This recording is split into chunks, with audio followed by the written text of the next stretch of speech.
and now it comes back into shot. Hi everybody, good afternoon and welcome to Juma Game Reserve. I did have a kudu all lined up for you and then he went out of shot and he's just come back into shot.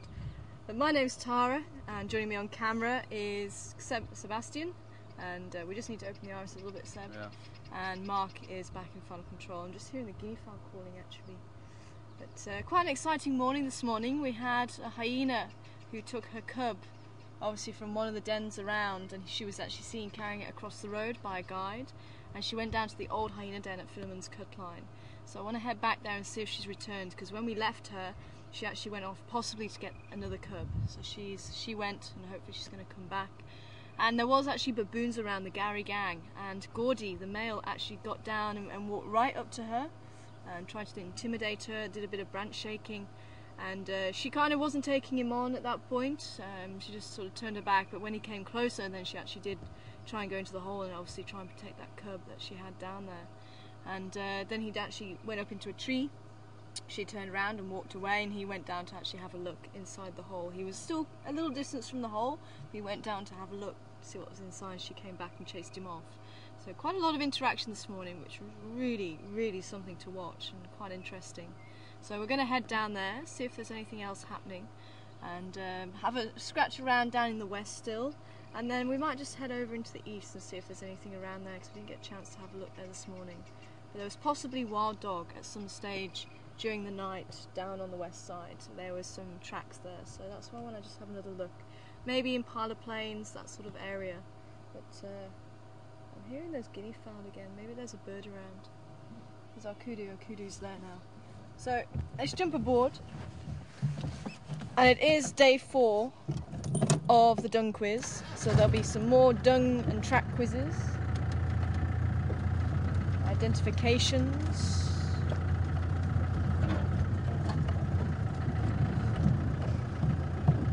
And I think we're very close to actually having our logo for Who Dung It to sell on the online shop. And thanks to Stacey and Randy and Tom for coming forward with some designs, and I think Stacey's is getting there. We've actually put up, if you want to have a look, we've actually put up on my Facebook page again the new design incorporating the suggestions. So my name's on there, a couple of paw prints are on there, so have a look, see what you think, and hopefully we can get that one up on the website tomorrow.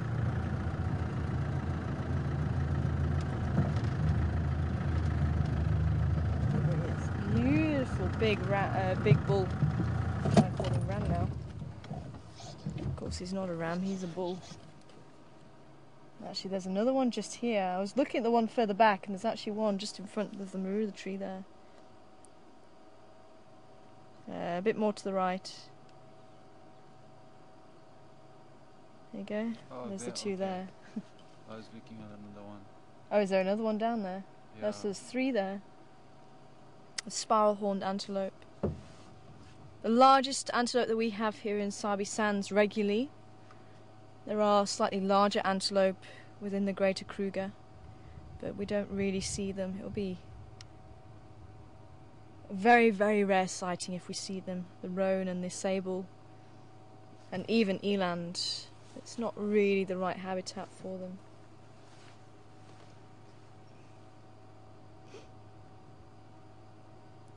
So the big bull kudus.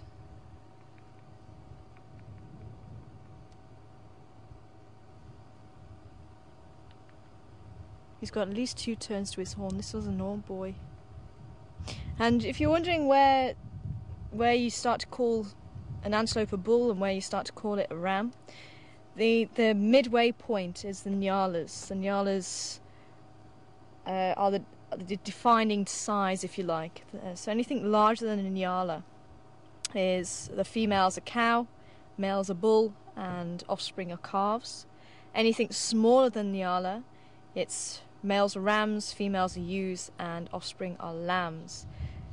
But to make it a little bit more interesting, the people who decided this have decided that the nyala can't just fit into that category because they're the halfway house. So the female being much smaller than the male. The female is still called a ewe. The male Nyala is still called a bull. If it's a female offspring, it's a lamb, and if it's a male offspring, it's a calf, just to make life really interesting. Is that only for the Nyala? That's just for the Nyala. Yeah, just for the Nyala. That's the define. I think because there is such a big size difference between them, the male and female. So the male looks a little bit, well, it actually resembles the male bushbuck more than anything, but also spiral-horned antelope. But the horns don't corkscrew as much as what you see here on the kudu. And you can see the kudu, big, beautiful ears. Even through the bushes you can see them, and when he puts them forward, unmistakable how big they are. Big pink ears. And the white bar across the nose, that's something that I've just seen recently, that the bushbuck don't have that. They just have the black down the nose, the black stripe. But both the Nyala and kudu have that white stripe across the nose. That's something to look out for.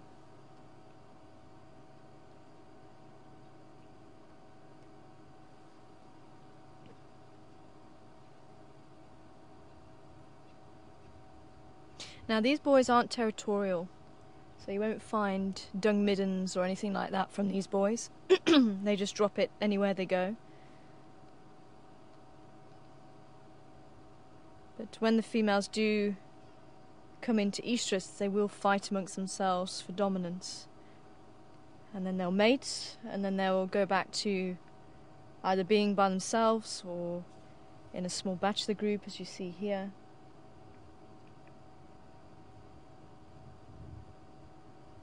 And you can see a mixture of young and old there as well. They do seem to like to be on their own a little bit more as they get older, but it's not a strict rule. I mean, I've seen very old boys with very young males.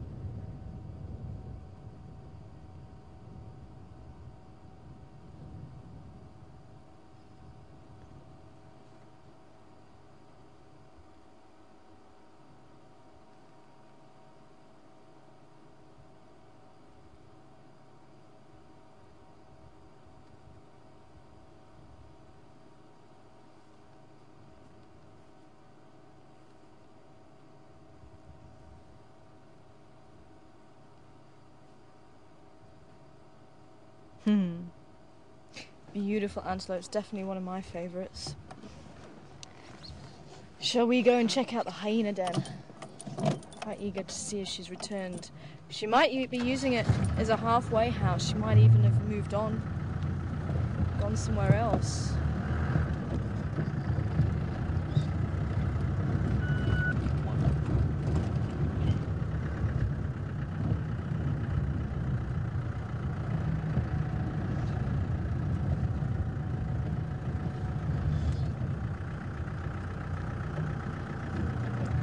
Good afternoon, all stations. Mobile, any updates so far?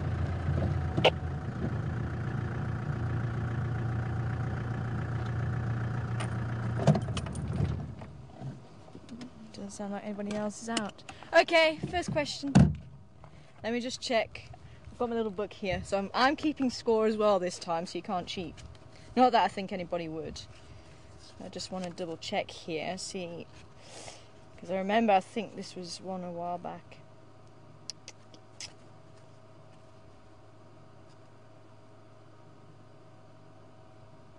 Yep. Okay, here we go. So, first question of the afternoon. Who done it?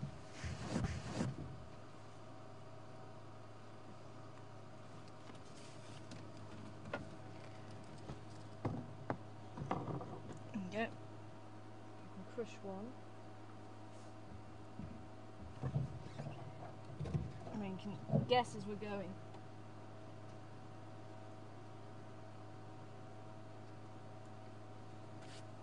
And then, just to show you the inside. If you've got any kids watching, please don't do this at home. I know what I'm picking up. By all means have a look, but don't touch it.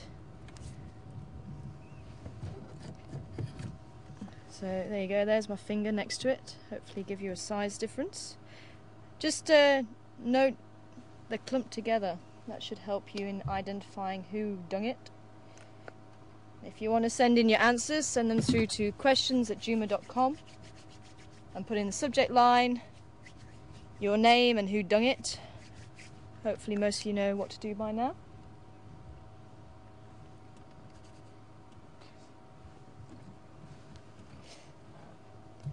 Oop, there's my hat. So there you go. But look how fine the fragments are in here. Hopefully that should help to determine who dung it too. But let's continue on because I really want to get to the hyena den. I might stop one more time before we get there. Let me just make note of it so don't forget where we are.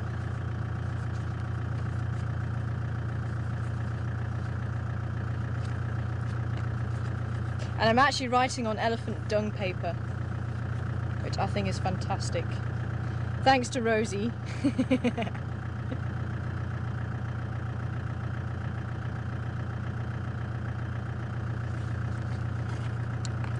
Okay.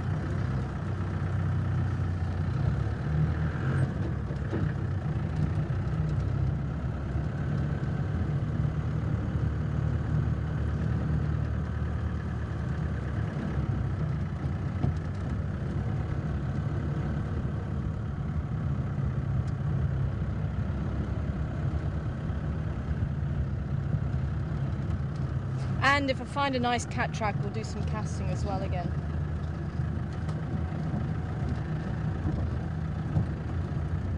I was hoping to find one this morning, but I didn't find a very nice one.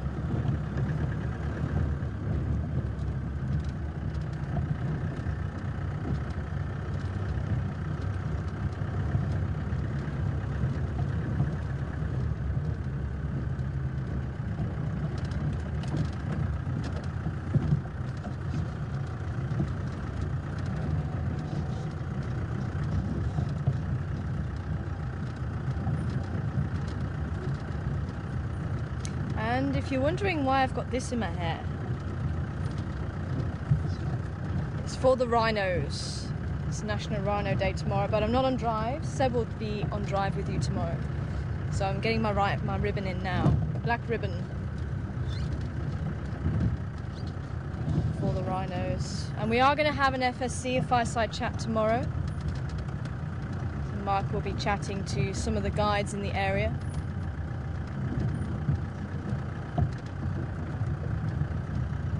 That's going to be half an hour after drive tomorrow evening. So you're looking at 7 o'clock start, unless something special happens, and we'll push it back a bit later. If we have cats on a hunt or something like that.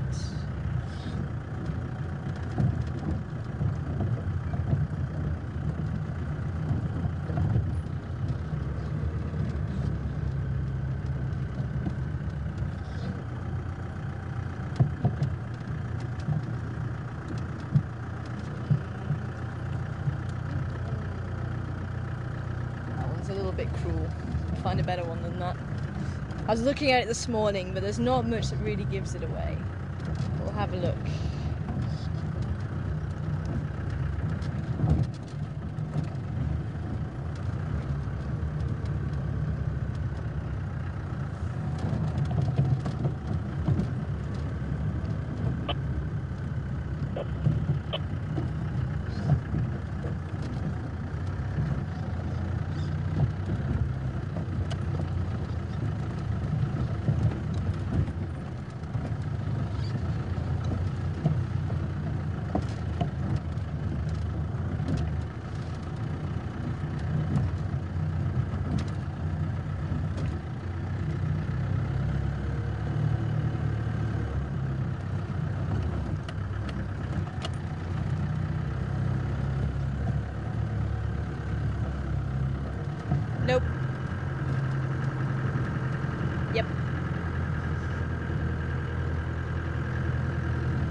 go and have a look. We'll come back here. I wish it was, Ginny. Good afternoon to you. Ginny's saying unicorn. I really wish it was. Although a unicorn I think would be more like the zebra. Just to get technical there.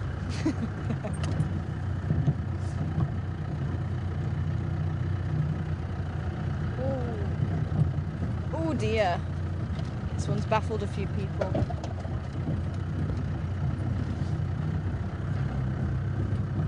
Remember, the clumping should help to give it away. It's the only one here that really clumps together like that and still show the pellets.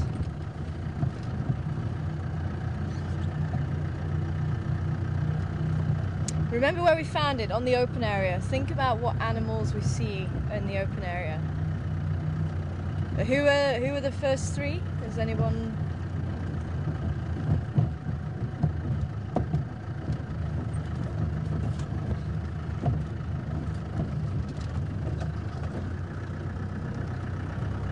Right, Issa, Cheryl and Deborah, the first three back. Cheryl Ann and Deborah. 1, 2 and 3. Sounds like you're the first and the only ones to get it right so far. Well done.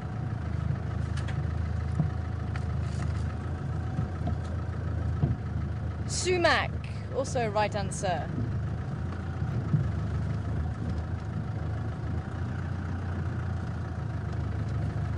So we're actually at the old hyena den on Philemon's Cup, and I wonder.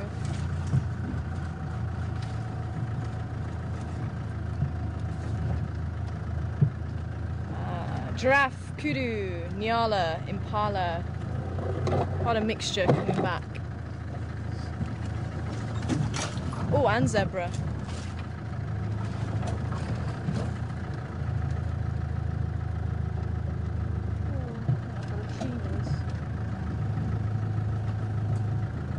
Well, we might have to come back a little bit later on.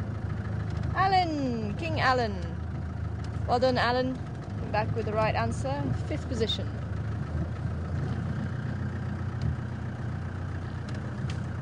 I don't like that bit of road, it gets too close to the den.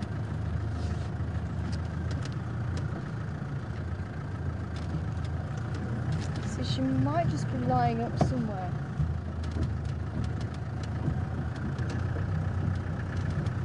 So maybe we come back a little bit later. I was hoping she might just be in the shade here somewhere, but she looked very nervous and she looked very heavy, and I wonder if she has just given birth and she looked very heavy with milk possibly.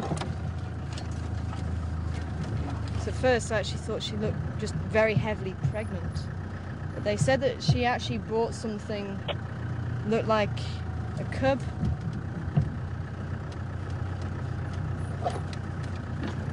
So the chances are it probably was. Because she then put it in the hole.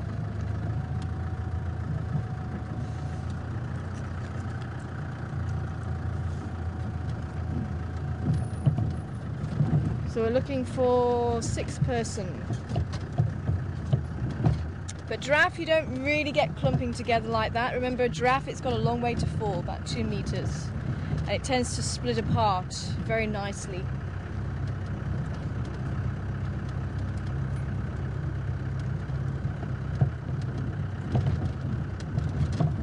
And impala, too big for impala, far too big. Impala, you're looking about this sort of size, quite small.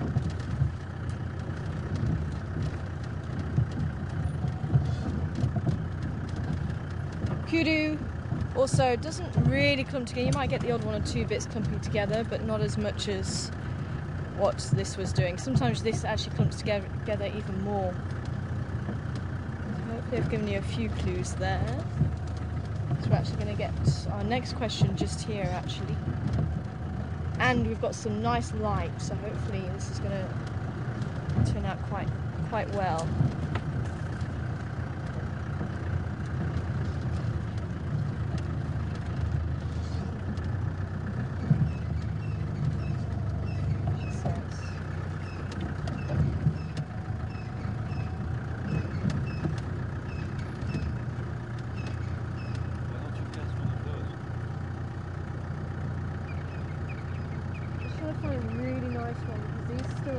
really that nice for plastic. No, they're still, it's too rounded. I want to get a really nice one.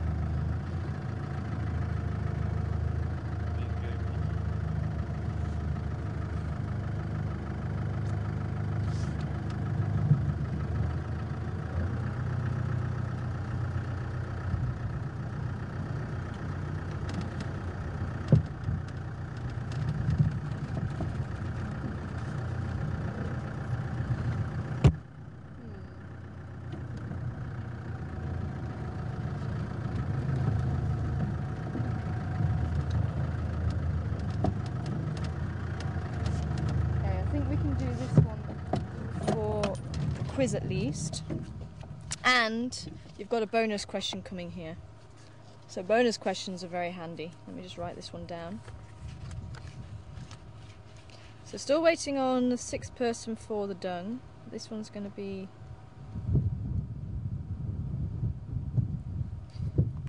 cool. You're able to climb up, that'd be cool. Okay, going some down.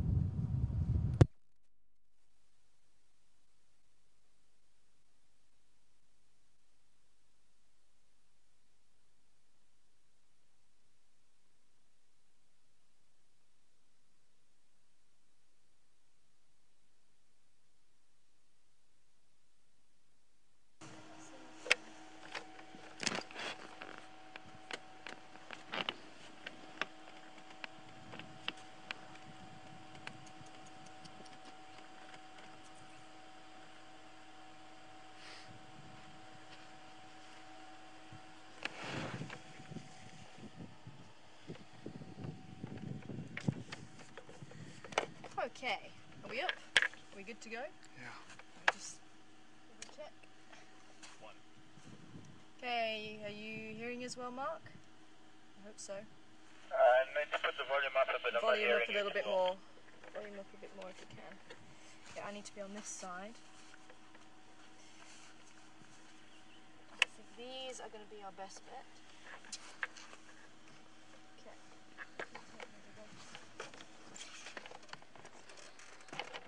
Okay.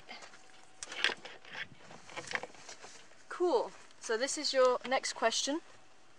This one here and this one here. So you've got this one. That's about 12 centimetres, and you've got this one, which is about 9 centimetres. He scuffed it a little bit here. But you can see back pad just here. You can see the toes. And this one is a little bit scuffed as well. Because otherwise this would have been a really nice one to do for Anton, because that's my payment. I've got to give him a nice hyena track, so there you go, you can see the toes there, and then you can just start see the claw marks. There's a claw mark there, claw mark there, claw mark there, claw mark there, and then, as I say, this nice back pad. So that's the one track, and then the other track here. So you've got the pad here, and then you've got the toe, again scuffed toe, and then the claws. But it just goes to show animals don't always leave really clean prints, and you can see it's actually quite difficult for us to find a nice clean print. But this is your question number 2. So again, hopefully you know what to do by now.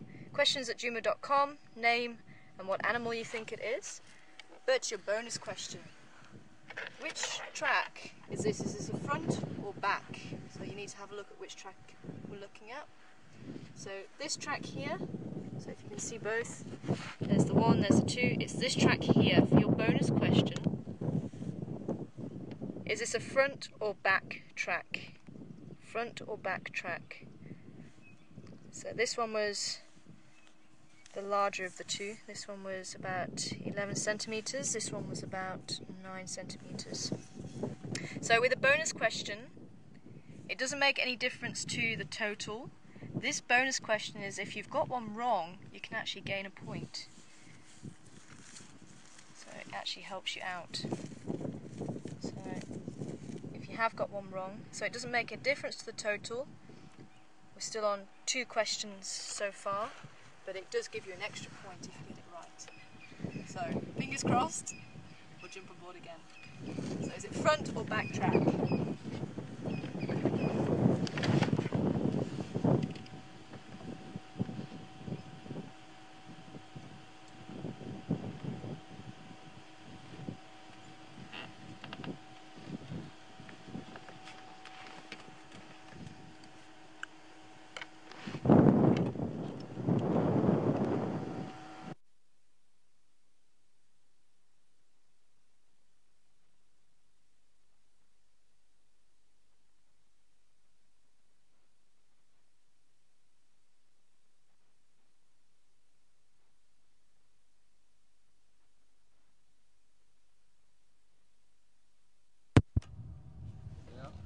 Cool. Need to get going.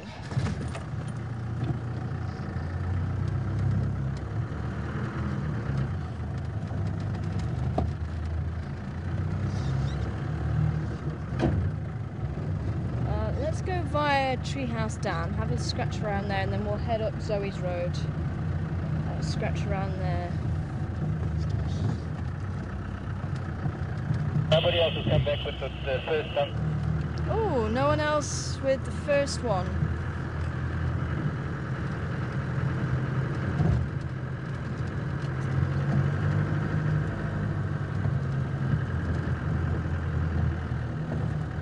Oh, wonderful. Welcome on board to Mrs. Jacobson's 4th graders. I hope you're all well this afternoon, and I wonder if you got the answer right.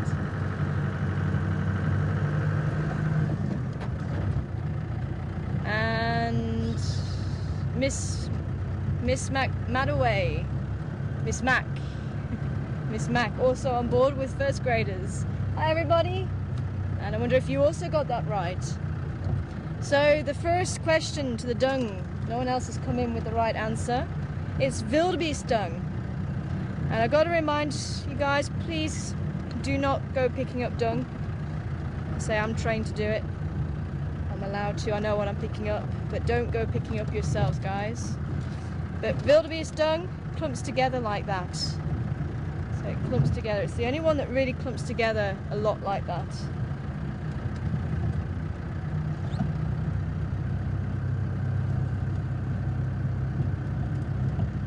So that's the thing to look out for with wildebeest or gnu with their dung. But I'm glad to hear everyone was coming back with antelope. We had antelope, we didn't have carnivore, we didn't have...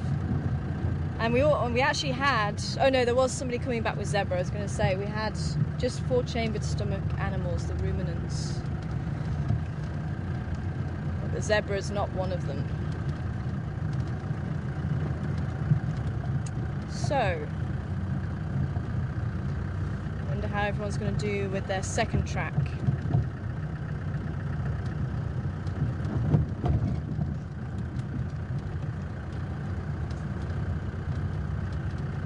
I think there's a couple of questions while we're waiting for answers to come through.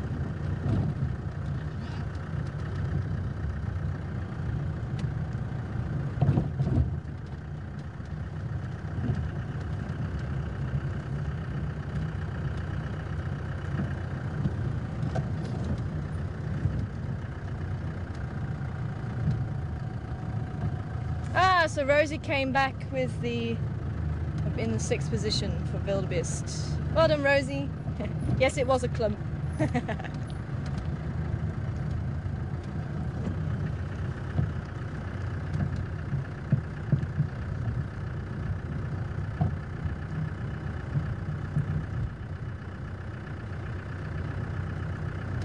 So Jasmine and Eliana from Miss Mac's class. Hi Jasmine, Eliana. Jasmine wants to know, do we have baboons? And yes, we do, and I'm hoping we might find them this afternoon. I'm hoping we might find them while you're here. We had them this morning very briefly, and they ran down this way, so let's see if we can try and find them for you this afternoon.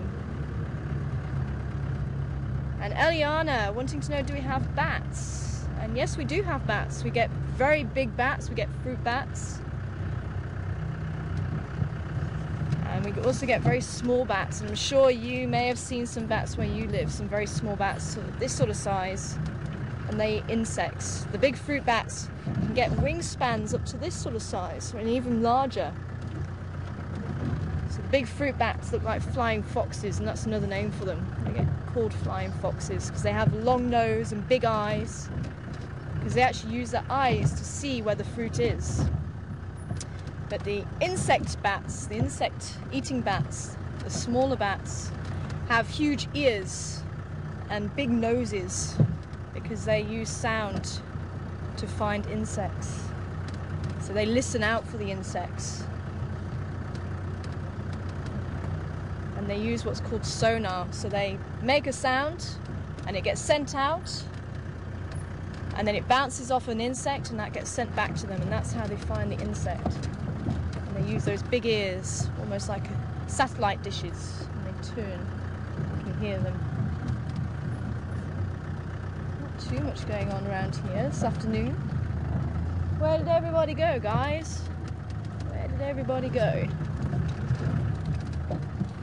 Well, while we're waiting for the hippo, let me show you a picture.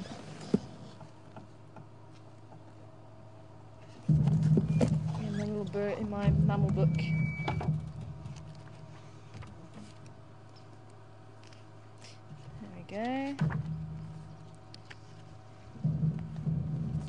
There you go. They're actually very cute looking, the fruit bats. So these are the fruit bats with the long nose and the big eyes. And this is the largest one, the straw-coloured fruit bat. That's the largest one we get here in South Africa. And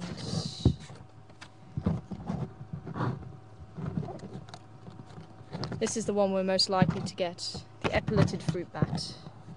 You can see it actually looks a bit like a fox with his face, with that long nose. And look how small the ears are compared to the head, but look how big the eyes are.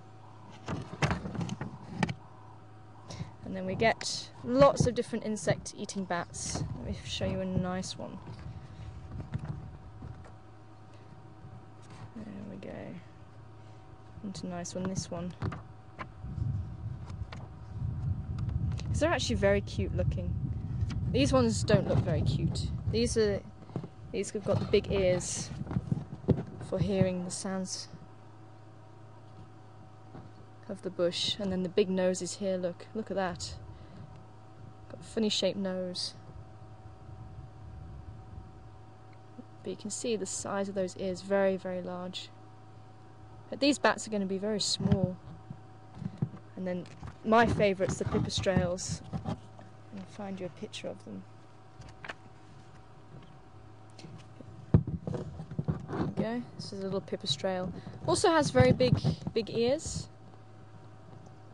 Again, for listening to the insects. But you can see very small eyes. But they're not blind. They can see, but the eyes are very small. And look at the nose.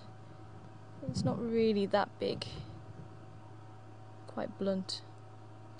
And these are going to be very small. Pipistrelle's probably going to be in body size, about this sort of size. Very small. So body size, you're probably looking about this sort of size. And what's the name? Get my book to actually stop folding in on itself. So the body size is probably about this, and then the wings, when the wings are out, the wings are probably about this sort of size. And they're one of the smallest bats that we get, the pipistrelles. What are their names? The pipistrelles. Is it written somewhere? Pipistrelles there.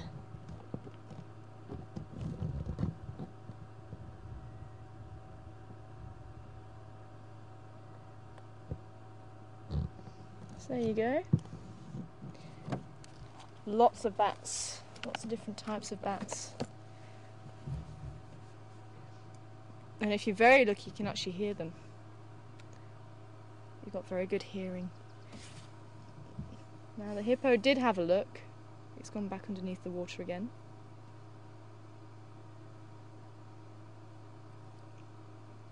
So, let's drive over the wall. Maybe he'll pop his head up. I'm going to do a loop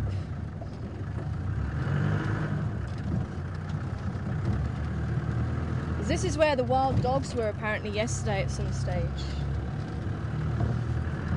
So it'd be wonderful to see them.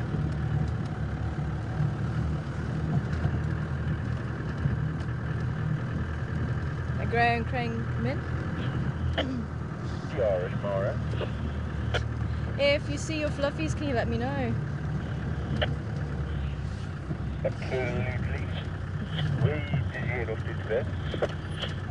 At Treehouse Dam at the moment. There's Luto around here. I'm going to be heading up Zoe's Road and onto Impala Plains and then head off into maybe East Albury's Road as well.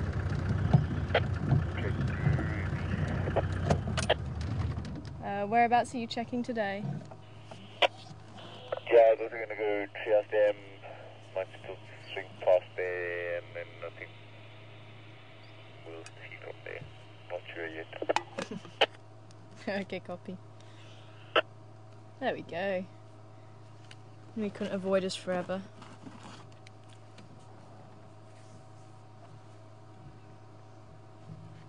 Now, with him being on his own, it's most likely a bull. So generally you'll find females in a family group, and that can be anywhere between 2 and even 50 females altogether, and they're young.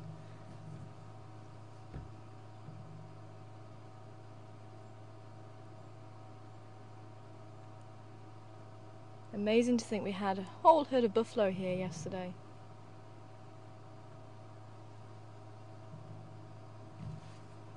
But very quiet, he doesn't want to play. So we'll leave him to it.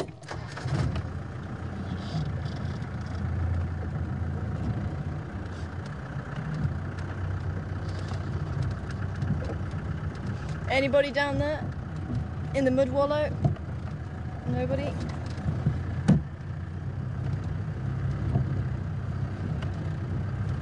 We've got to keep a lookout for when the weavers start weaving their nest as well.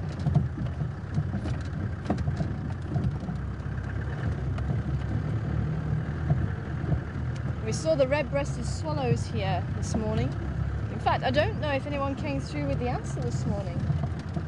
The red-breasted swallows. They're taking some mud, possibly for building their nest.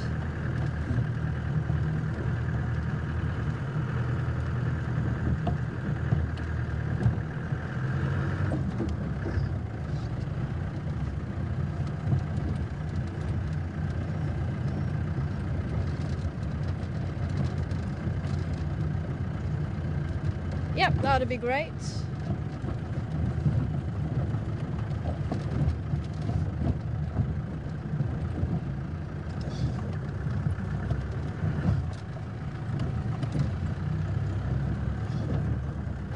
Well done, Bob. Both answers correct for the track quiz. First one back. Cheryl Ann again, well done. Both answers also correct. Robin, you got the track right. Well done.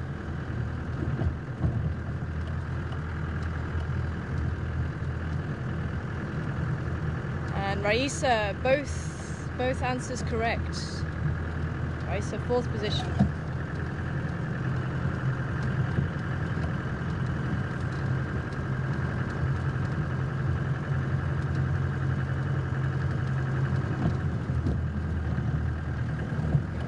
Stacey, 5th position, and King Alan again with 6th position. Well done.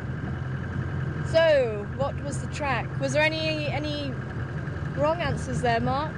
Or did everyone get that one right? Cheetah, lion,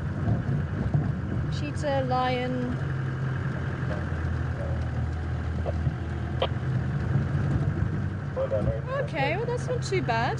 Just cheetah and lion. So cheetah, I can see we had the claws, so I can see where you're coming from with the cheetah. If I can show you quickly, as some of you might have missed this morning. This is my book from Louis Liedenberg. Always handy. So why is it not cheetah track? It's because can find it. There we go. So cheetah track, if you have a look, cheetah track, you will see the claws a lot of the time, but very narrow, long narrow track, and 3 lobes in the back pad. Remember, cheetah's a true cat, so cheetah, that's what you look for.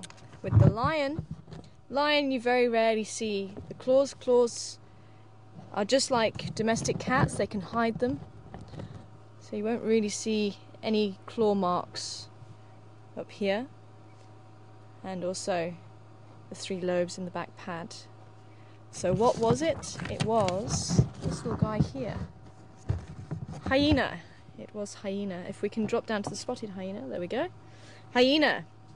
So hyena with the 2 lobes in the back pad and those really nice half moon shape toes. And look how close together to the back pad the toes are compared to... No, not the domestic dog. Can we lift it up a little bit? Sorry. Yep. A little bit more. There we go. So compared to the cheetah and the lion, look how far the toes are from the pad. So on the hyena, there you go, you can see the claw marks there as well. And Anton gave a really nice description as well. If you can put all the toes inside the pad, it's not hyena. Just have a look at how big those toes are. And you can't fit them all. If you try and put all the toes in the back pad, you can't fit them in there. Whereas with the lion and the cheetah, you can. So that's something to look for. So was it front or back pad? Well, if you can picture a hyena, think how a hyena looks. They've got that very big front chest, and they've got a very small back. They've got a sloping back and very small back end.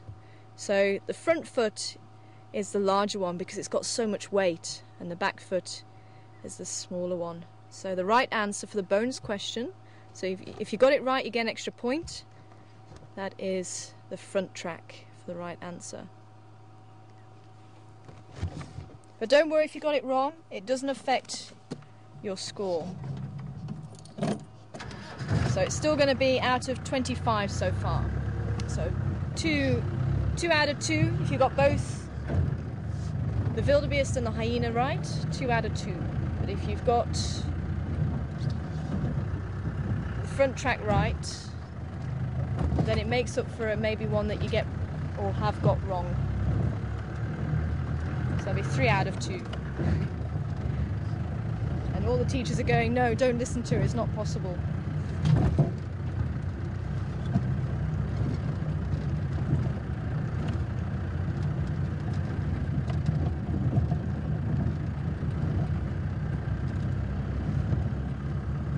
So we are on our way to Shabam Road.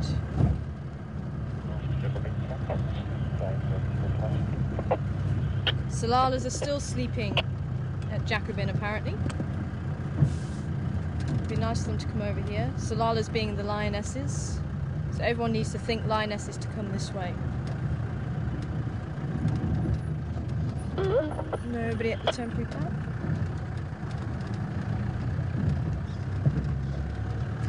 Go up Zoe's Road. Yes, yep. If anybody missed what dung it was wildebeest dung.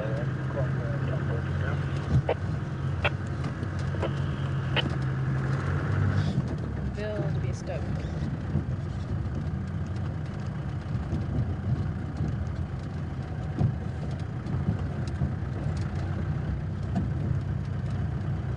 Hi Bailey and Trish. Good afternoon to you. Wanting to know if we're going to find monkeys today. I'm gonna try. I am gonna try. Excuse me. Because I think a few people would like to see monkeys or baboons. So we'll definitely keep a lookout for them. I think maybe Zoe's Road should be put on hold because I was hoping we'd find the baboon tracks here, but maybe they've gone down and gone towards Twin Dams. So maybe we need to try Chelapan and down Twin Dams Road first before we do Zoe's. Ah, apparently they were seen on the other side of the dam about 12. maybe we need to try Gowrie Cut Line.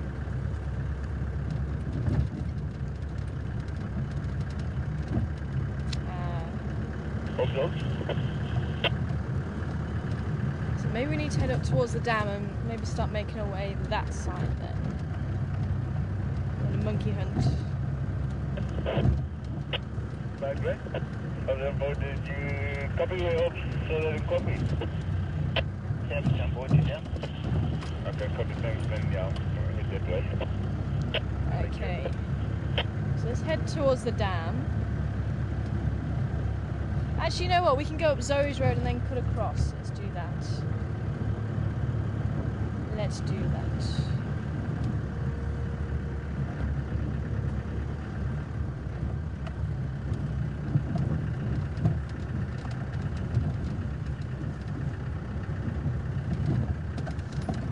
Hi, Sue. Sumac.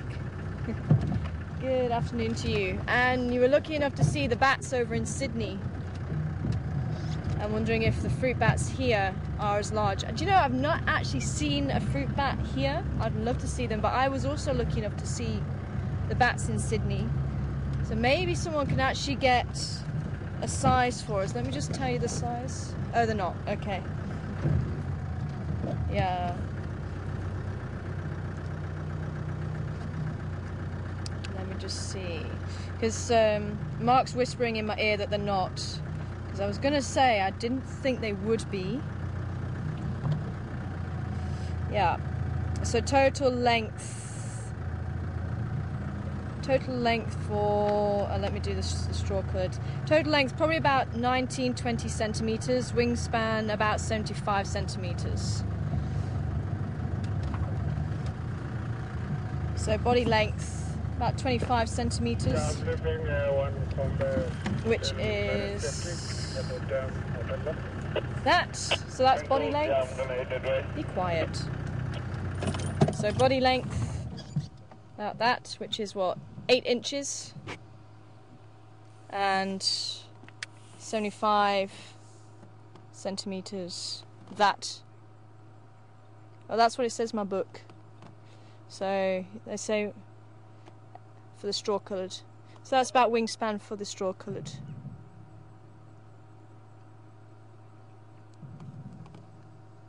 So 20. So that's about the size for the largest fruit bat in South Africa. Epiletted is a little bit smaller. They said about 14. So that'll be about the size of the epiletted fruit bat. So I remember seeing the ones in Australia, and they were quite large.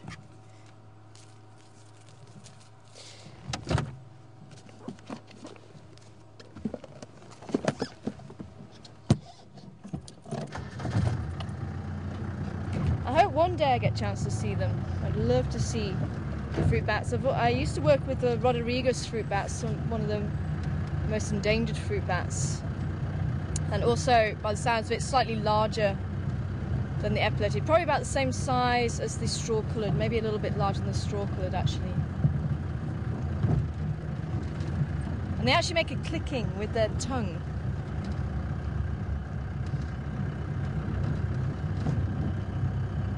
Okay, well let's go up Zoe's Road and we'll go across towards Gowrie Dam.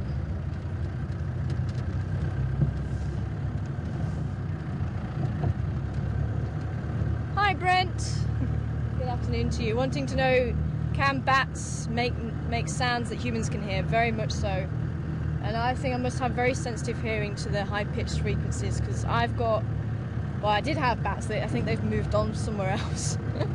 But I had bats that were driving me batty because they had this very high-pitched call, and I could hear them. But apparently the guys had to really, really listen hard to hear the bats. But they were just going right through me. They just hit that frequency that just, oh, it was like fingernails down a blackboard. Just went right through me. And I can hear the bats in the UK as well. But as you get older, you're less likely to hear them. But that is the insect bats that I'm talking about. the high-pitched squeak. But I have heard a fruit bat, one of the African fruit bats, and I'm not sure which species, but it actually sounded like a drop. It was on a friend's disc, and he actually played it for me, and he said, what animal do you think this is? And I was at a loss, and he said, no, it's a fruit bat. It was like a drop sound. It was quite amazing. I can't remember which species it was.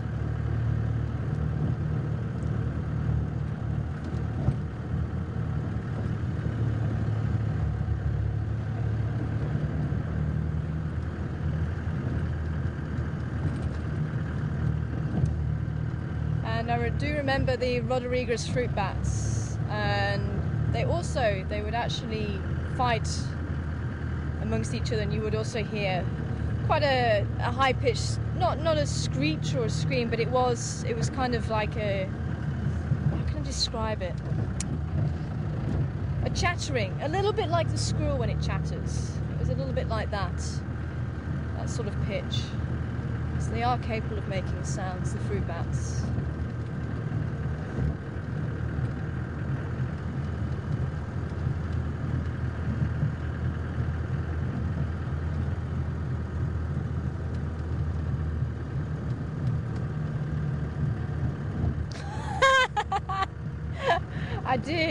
I did.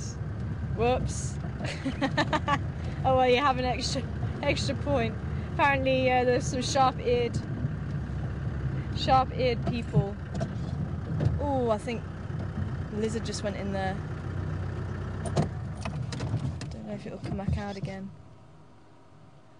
I think there's a rough-scaled plated lizard that went into the hole. Or maybe that's what I saw yesterday, or the other day when I was on drive. Could be. Mongoose. Could be. Apparently, I said that I owed Anton a hyena track when I was pointing out the track. Just like I did this morning. Oh well.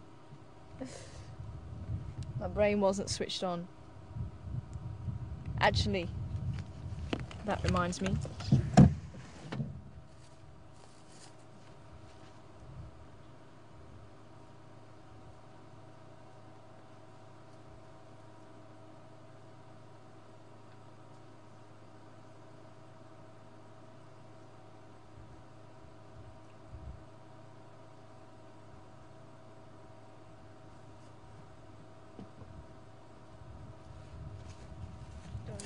Too much. Okay. But we still had a couple of people not getting it quite right. So, oh dear, that one did fall apart. So unfortunately, well, fortunately for those people that heard, I'm sure you would have got it right anyway without my help. So, while we're here, I'm hoping the wind's not going to blow this off. And see, I've got two different aged dungs here, same animal. You saw where I got it from, so that should help you. And actually, if you have a look inside, got a lot of bits of insect in there. That's why I'm not picking it up with my hands. And you can see how small it is. Look how small it is compared to my finger. It's very small. So, question 3. Who dung it?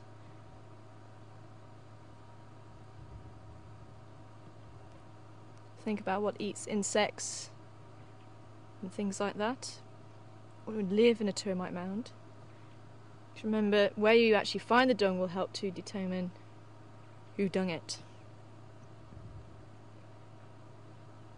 And obviously the size as well is going to help.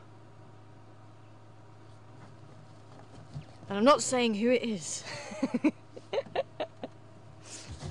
rid of that.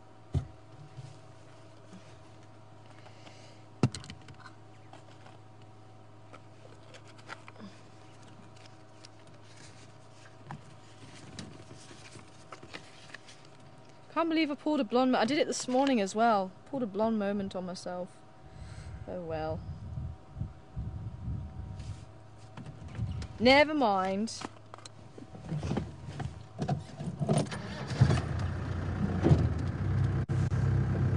So monkeys. Monkeys. Let's see if we can find some.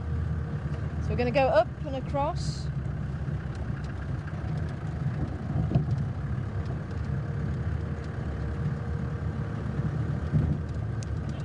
Wesley from Miss Max class. Good afternoon to you, Wesley. And how fast can a cheetah run? Much faster than me, I can tell you that. And much faster than any human being, actually. Much faster than... Oh.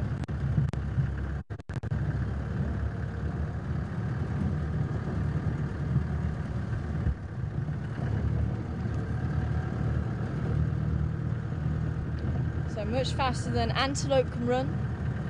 And someone might have to help me out with a conversion for you so we can put it into miles per hour.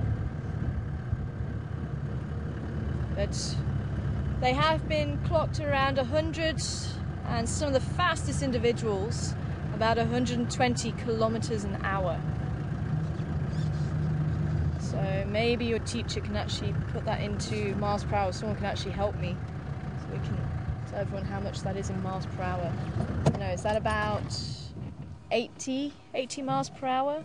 80, no, maybe 90 miles an hour. I wonder how fast you go on your freeway. That would actually be an interesting one to know.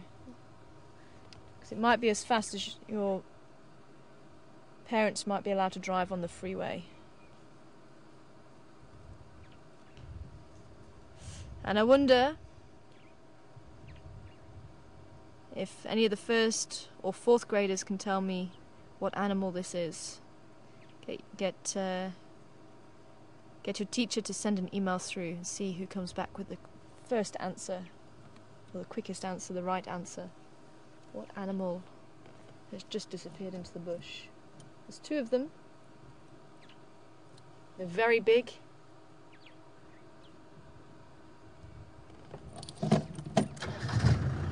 I'll have to keep a lookout for a few more.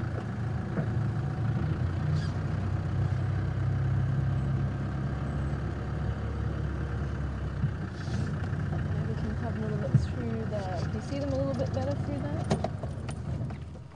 They're disappearing on us.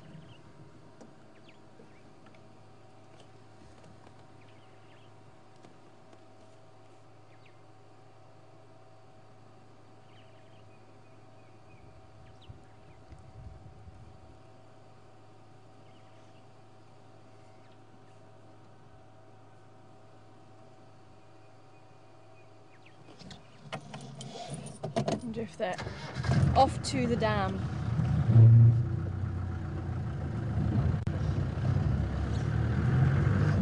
Which is where we're heading. We're going to see if the Gowrie gang are around for Jasmine.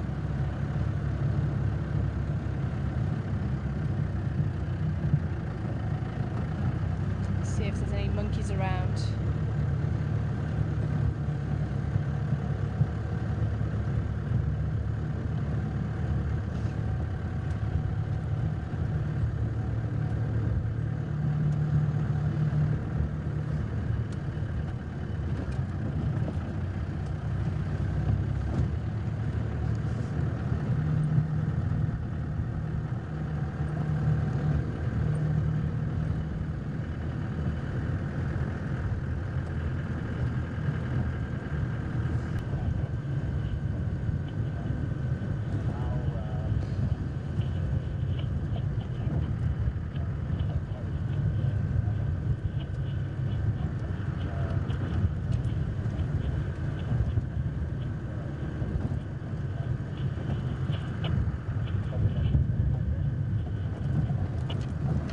Sorry, Sept.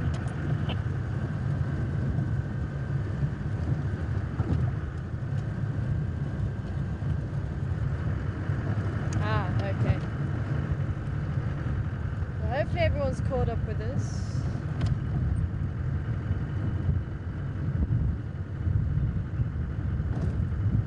Ah, interesting. So the people that came back with just plain mongoose, you're going to have to make a decision.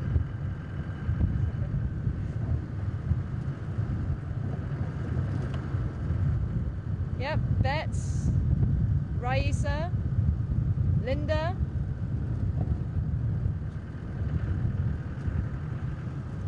Wendy in Canada. All got the right answer. Well done, Bets. Sounds like you're the first. Linda. also coming back with the right answer. Bobby G! Welcome on board, Bobby G. Good to hear from you. Well done. Awesome. I'm just coming around the back of the dam just to see if our baboons are here. Because if they're around by the dam, they might just be around here somewhere, I'm hoping. But otherwise, we're going to actually head towards Aubrey's Road, because apparently, as I said this morning, with the sun being out, the cubs sounds like they've stuck around and they've actually been sitting on termite mounds and things. So someone's left them, so I'm hoping that we'll go back and find them. Hopefully she doesn't move. But seeing as Jasmine and a few others want to try and see monkeys, I thought we'll just give it a go down here. The wind's really starting to pick up. So those people who just said mongoose, nice one, but you only get half a point. You've got to commit yourselves. But don't worry about sending in an email. But well done. It is mongoose. But you do have to commit yourselves. So I'll give you a few seconds just to commit yourself. You can decide which one. Otherwise, you get half a point for mongoose. You get a full point for the right kind of mongoose. I'm not seeing any monkeys or baboons at the moment.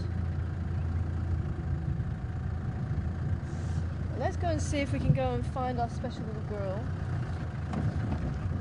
Little Shavenzi, a little leopard cub. Let's go and see if we can find her, and maybe we'll do a loop around if nothing's happening too much. I was hoping the Gowrie gang were going to be around here somewhere. I was hoping they weren't going to be too far away.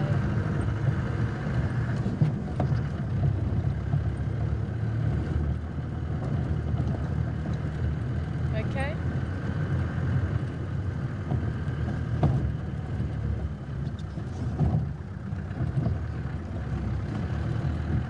Hi Mitzi. Good afternoon to you. Mitzi wanting to know if a female hyena would use a den that she couldn't turn around in. And yes, as you saw this morning, she did use a den, because there are holes where the cubs can only fit and the adults can't. And you saw, I think she was just worried about the baboon getting in there, so she wanted to protect the cub at all costs. So I think that's why she actually went in. And you can see she was struggling to get out. She was actually kicking the mud up a little bit to get out.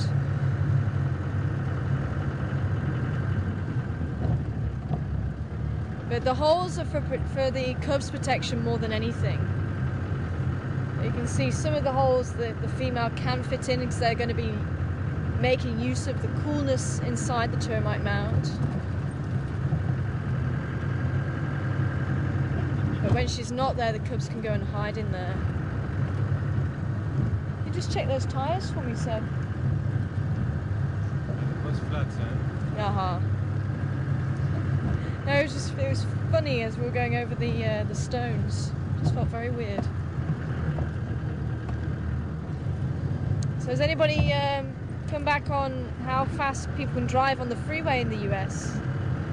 So I was over there when I was 12, so I don't actually remember. So on the motorway in the UK, we can drive 70 miles an hour, which is just a little bit slower than a cheetah can run. And I'm sure about 100 k's is around 80 miles per hour, something like that. Maybe about 120 is about 90.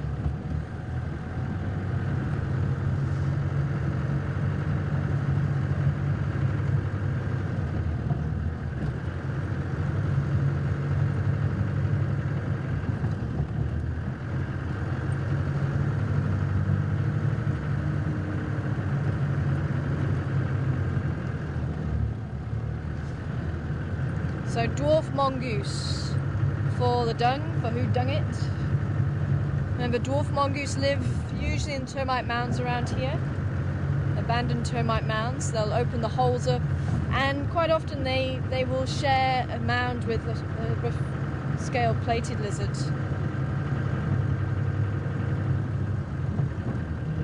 There's a few colonies around here that have a resident lizard with them.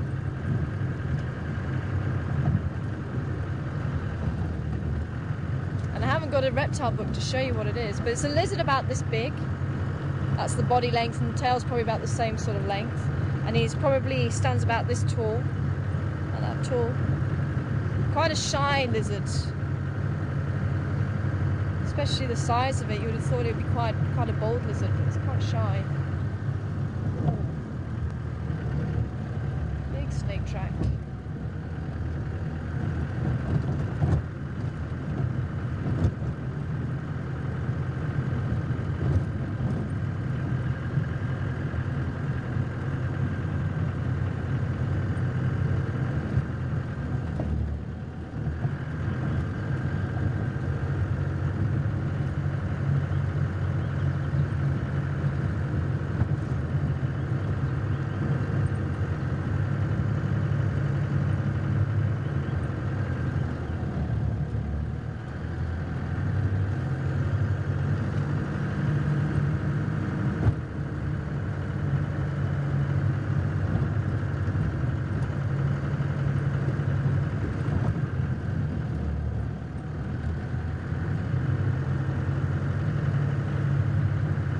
So 75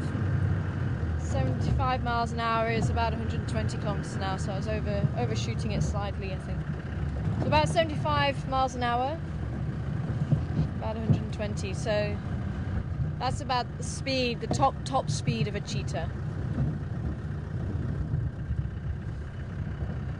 But probably most individuals reach about 100 kilometers an hour, which is probably about 70 miles per hour, which is about what we drive in the UK on what we're legally allowed to drive on the motorway.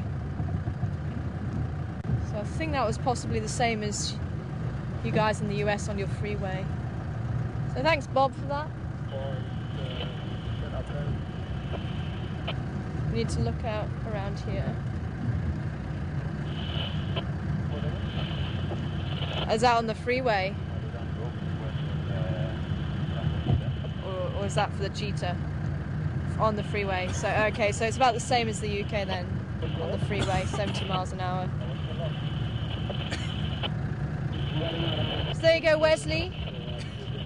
If you ever drive on the freeway with an adult and they're driving at the speed limit, then that's as fast as a cheetah can run.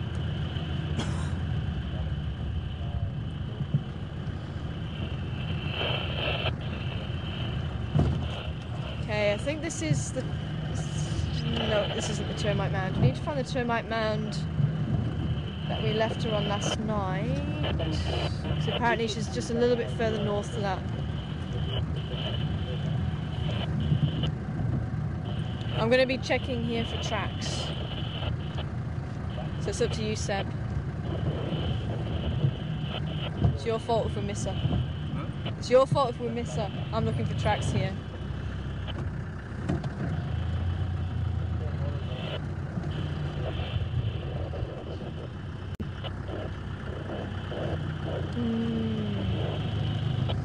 Said we should be able to see it from the road.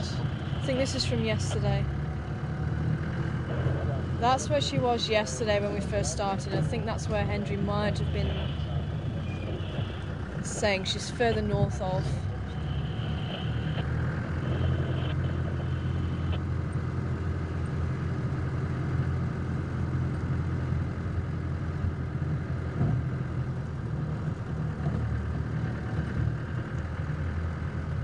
This is the one that we left her at last night.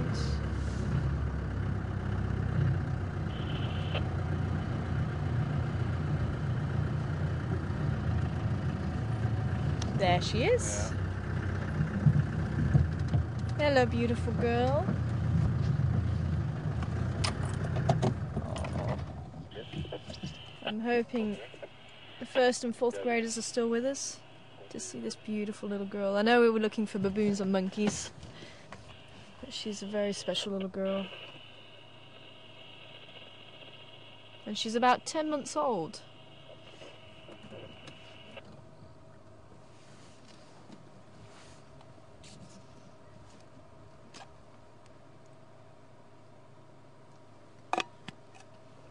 Now, seeing as we were talking about cheetah, if if anybody's not sure how to determine if this is a cheetah or a leopard, it's a little bit difficult from this angle. But cheetah are very slim cats, because remember they run, as we've just been discussing, about 70-75 miles per hour, or 100-120 kilometers an hour.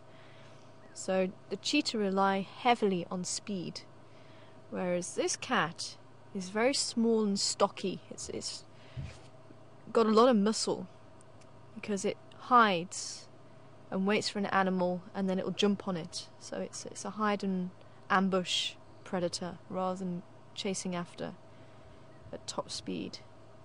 Yes, we're talking about you.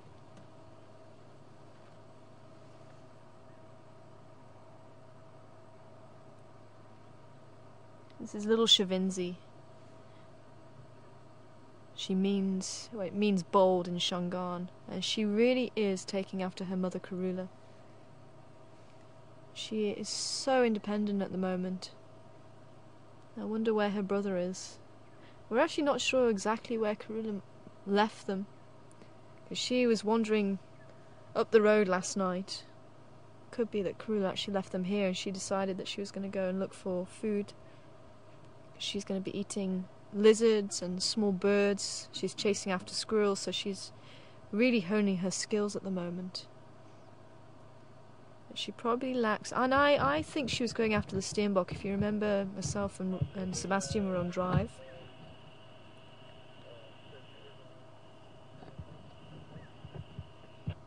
And there was a leopard under the cover of darkness, starting to chase after a steenbok, and I think it was this little girl, but she lacks the expertise at the moment.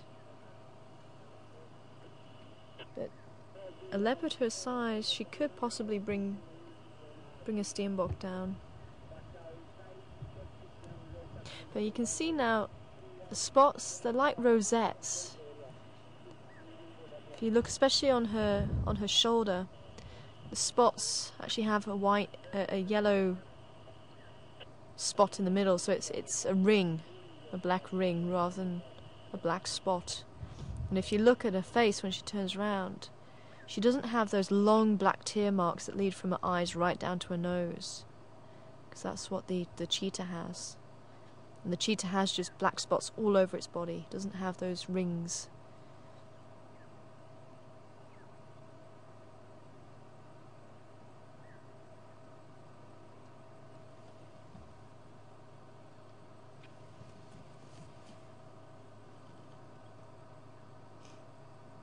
Oh, Shavinzi, turn around again. Nope, I don't think I will.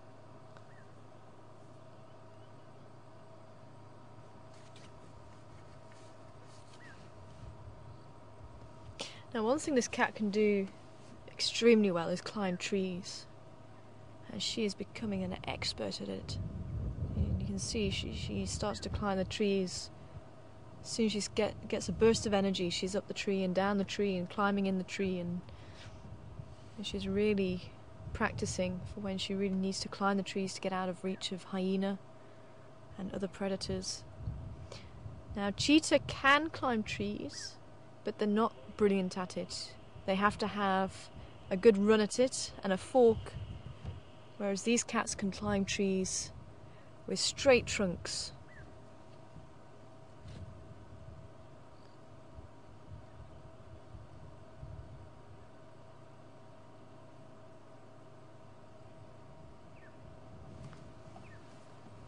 I'm going to see if we can go around the other side. Maybe see her face. Give it a go. I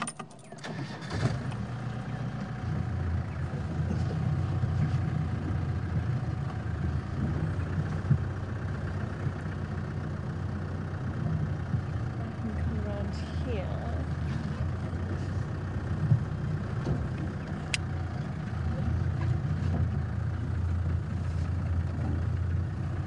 So actually, that tree that's in shot now, a leopard could climb that if it wanted to. It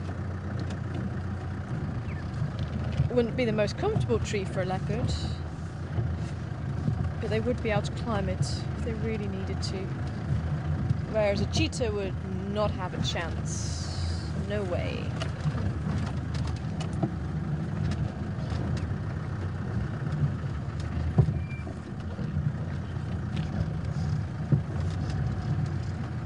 to get a flat tyre, drive over a log with a pointy part.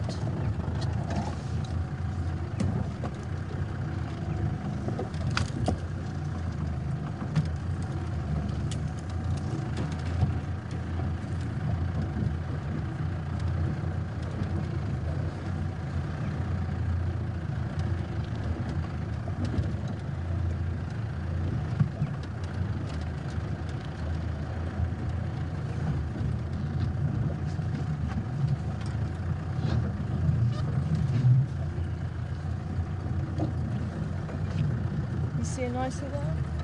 Yeah.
Thanks, Robin. Do you know what? I was actually trying to remember what the statistic was. So Robin was actually just coming back with that. Cheetah can reach 0 to 65 miles per hour in 3 seconds. Now, correct me if I'm wrong, but I think that's quicker than a Formula 1 race car off the grid. 0 to 65 miles per hour in 3 seconds. That's pretty fast.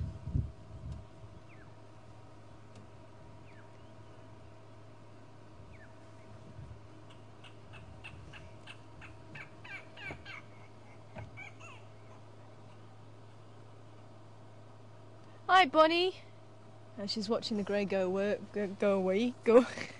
grey go away birds right at the top of that tree we were just looking at. It was them that were calling.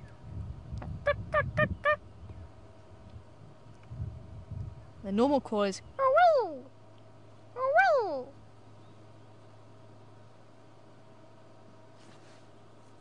That's where they get the name from, go away bird. Ow, ow, ow.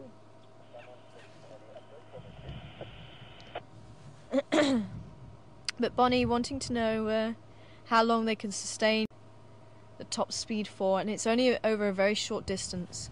And actually cheetahs need to get extremely close to their prey. I think it's within about 30 meters for them to actually have a chance. Because even though they can run faster than the antelope, if the antelope have a big distance, then they have an advantage over the cheetah. So if they have a big distance to start with, that cheetah, no matter how fast it can run, is not going to be able to catch up with it, and especially with their stamina as well. So the cheetah can only run over that distance for a very short period of time. It's a burst of energy, and they really are incredibly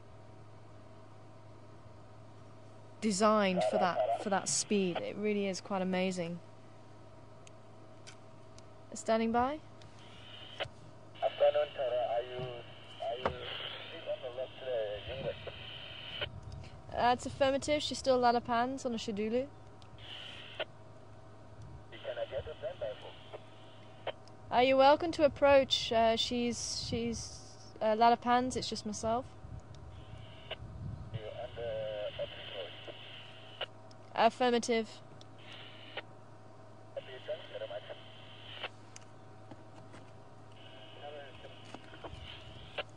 Standing by. How are you? Good afternoon. I'm very well, thanks. And yourself? Is a little over on your leg? It's just myself. One mover approaching. You're more than welcome to approach.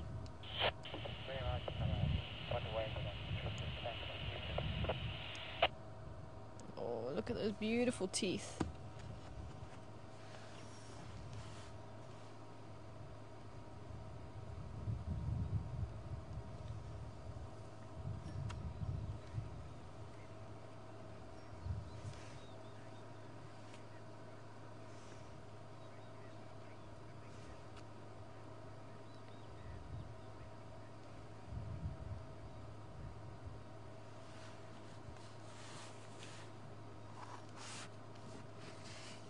Hi, Penny. Interesting question there. Wanting to know if cats have a preference, big cats have a preference for whichever paw they use, because you know elephants prefer using their right or left tusk, and your domestic cats at home, one prefers to swipe at you with her left paw or its left paw, the other with its right, and one with both. Do big cats have a preference? And I'm sure they do. I've never noticed it before.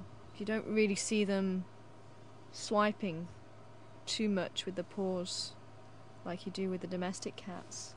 I want to get ready to move just in case we need to move quickly. But I'm sure they do. In fact, probably captive big cats are probably the best ones to watch in that regard. I wonder if there's been any research done on that.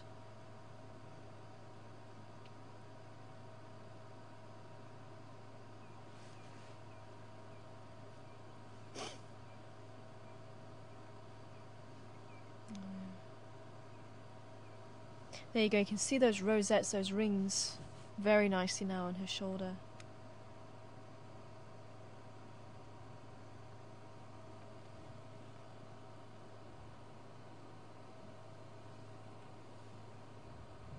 And even her paws, if you look at her paws, they're very big, very wide, whereas the cheetahs, quite long limbs, very slender, helping to increase their stride, so they can cover more ground per stride than what a leopard can. And they even have a much smaller head, but huge nostrils and quite small teeth compared to that of a leopard. Obviously, you'd have to go and open the leopard's mouth to see that. But the nostrils are very large to allow a lot more oxygen to flow into the body. So there's a lot more oxygen that's able to get to the muscles. And even the lactic acid that builds up, and that's what fatigues the muscles. So sometimes you'll find that if you do vigorous exercise, you actually feel the pain in your muscle, and that's the lactic acid building up. The cheetah is able to get rid of that very quickly, and that's just another adaptation for this burst of speed that they have. But because they have fairly small teeth, you very rarely find them biting the spine of an animal or even over the nose. They generally go for the throat and crush the windpipe of their animal. So they'll trip the back legs, and that's how they bring the animal down, and then they go in for the throat. Whereas the leopard, maybe... Yes, and that's, as Mark's saying, that'll be where cheetah, you can maybe tell if they're left or right pawed, but you'd have to see them a lot. You don't see that happening too much, unfortunately. But I think if domestic cats are left or right-handed, Bonnie, not Bonnie, Penny, that was it. Sorry, Penny. I'm pretty sure big cats would be. It would make sense.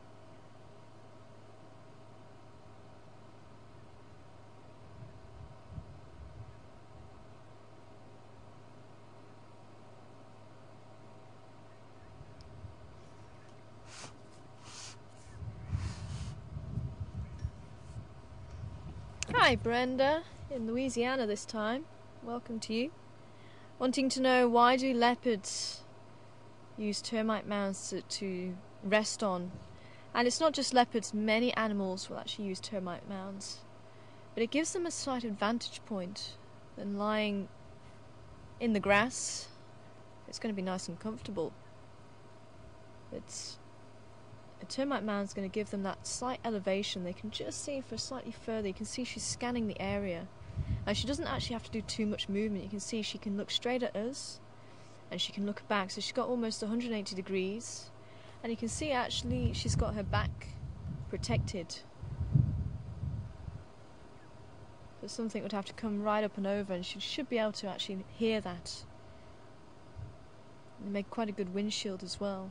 But you'll often see baboons using termite mounds, and even cheetah you'll see using termite mounds to give them an elevated position.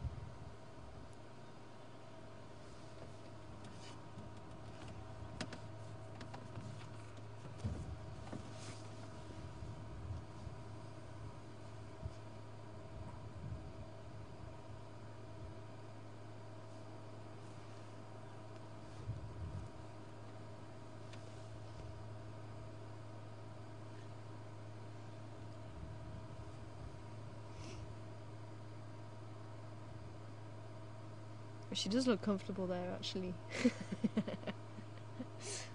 looks very comfortable.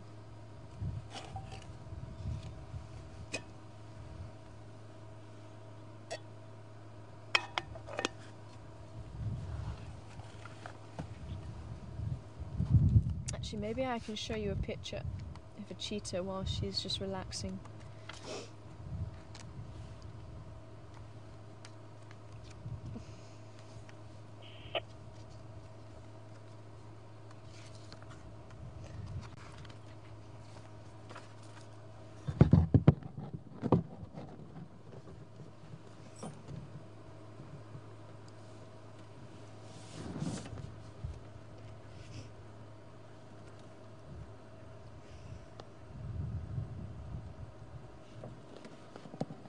So just quickly show you the difference with a cheetah.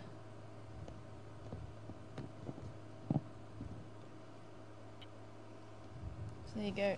This is the normal spotted cheetah. You can see black spots. They've got extremely long tail, but look at these limbs here, extremely long. And then you've got the black tear marks right down the side of the face, and very characteristic. And quite often you see this beautiful deep orange colour to their eyes rather than yellow. So that is the cheetah. And then I'll quickly show you just the difference with the leopard. Seems there's a leopard standing up, this one down here. So there you go, you've got the rosettes here, and you've got these fairly short limbs compared to that of the cheetah. Also a very long tail, needed for balance in the trees. And there is such a thing as a king cheetah, which is this guy. You can see the spots have actually joined up, and this is the equivalent of a white lion or a white tiger or even a black panther, which can be a jaguar or a leopard. It's a name used for both. And it's just a recessive gene that instead of having spots, the spots join up to form the stripes. A beautiful animal.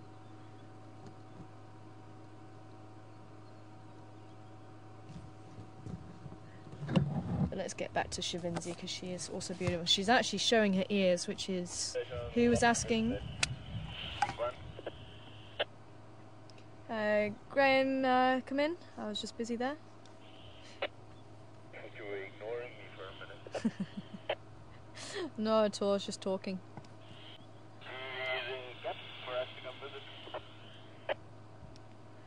Affirmative. I'll pull out once Andrew comes, but you're more than welcome to make your way here.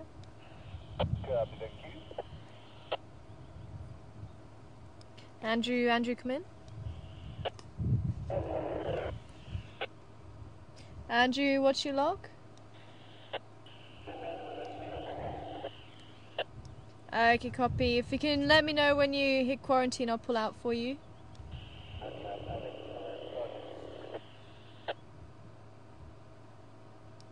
Sorry, you're breaking up quite badly. I'll try again in a bit.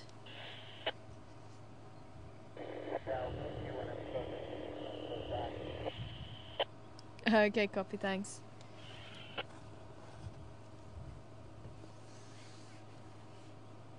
So you can actually see there's some white on the back of the ears, and Bob was asking what that white is for.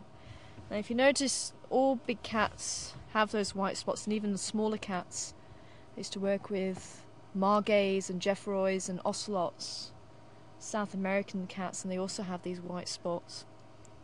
And that just shows how important ears and the movement of ears are in the language of cats. You can see those white spots, and depending on how the ears are held, they'll be able to convey how the cat's feeling. So if a cat has her ears flat, then you know that cat is not happy. At the moment you can see they're moving around constantly, trying to pick up any information going on around her. But that combined with the tail will be able to give all the information other cats that they come across what they need to understand how that cat is feeling. And you can see it in your domestic cat. I mean, they do share so many similarities with the tail and with the ears. I mean, if you think about a domestic cat, and if it doesn't like you and it's just about to swipe at you, the ears do go flat and the tail starts flicking, and those are signs that cat is really not happy. And you see that in the big cats. And then you'll start to see the teeth and spitting and that and you get the big cats doing that too.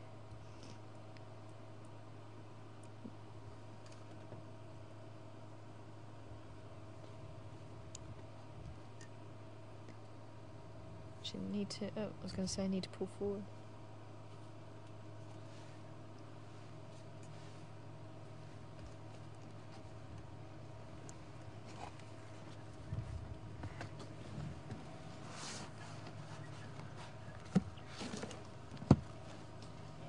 Now, one thing you don't see with the big cats, really to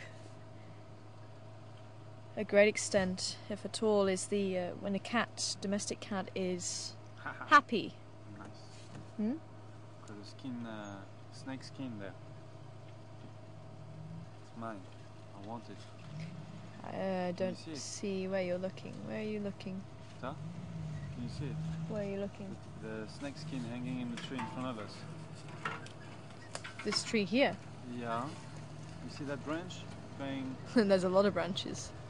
There is a snake skin hanging there. Okay, I'll show it to you on the camera. Yeah, just shows on the camera.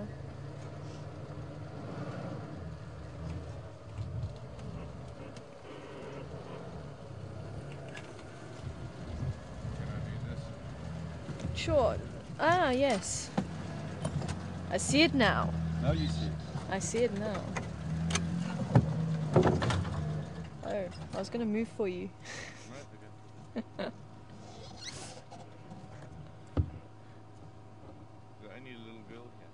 Looks like it. Where's your brother, woman?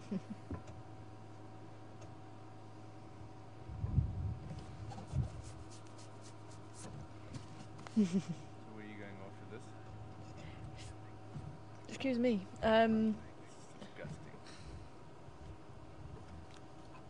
Yeah, I'm going to see if we can maybe try and find the baboons.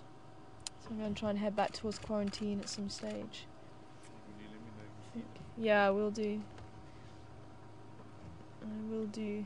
I don't know whether... I think they went south. I didn't see tracks. Yeah, we definitely saw them heading south. We saw them heading south past the hyena den. But they were back around Gary Dam about 2, apparently. Okay, So I'm hoping they're going to come back at some stage. So, in the camp? okay. So they must be there. There's about 6 or 8 of them. Yeah. Yeah. These 6. Yeah, beautiful, hey? Tiny little things.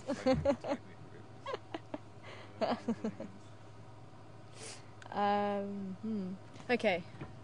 I think I'm going to pull out so that Andrew can make his way here, if he's wanting to make his way here. See if we can grant Seb his wish. Seb wants to have a look at the snake skin. Yes, See you later.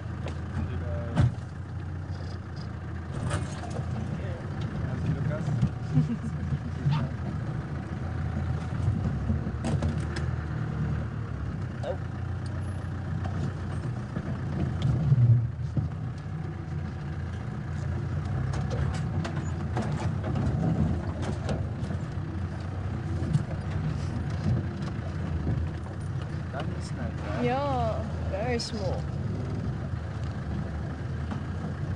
Let's see if we can grab it.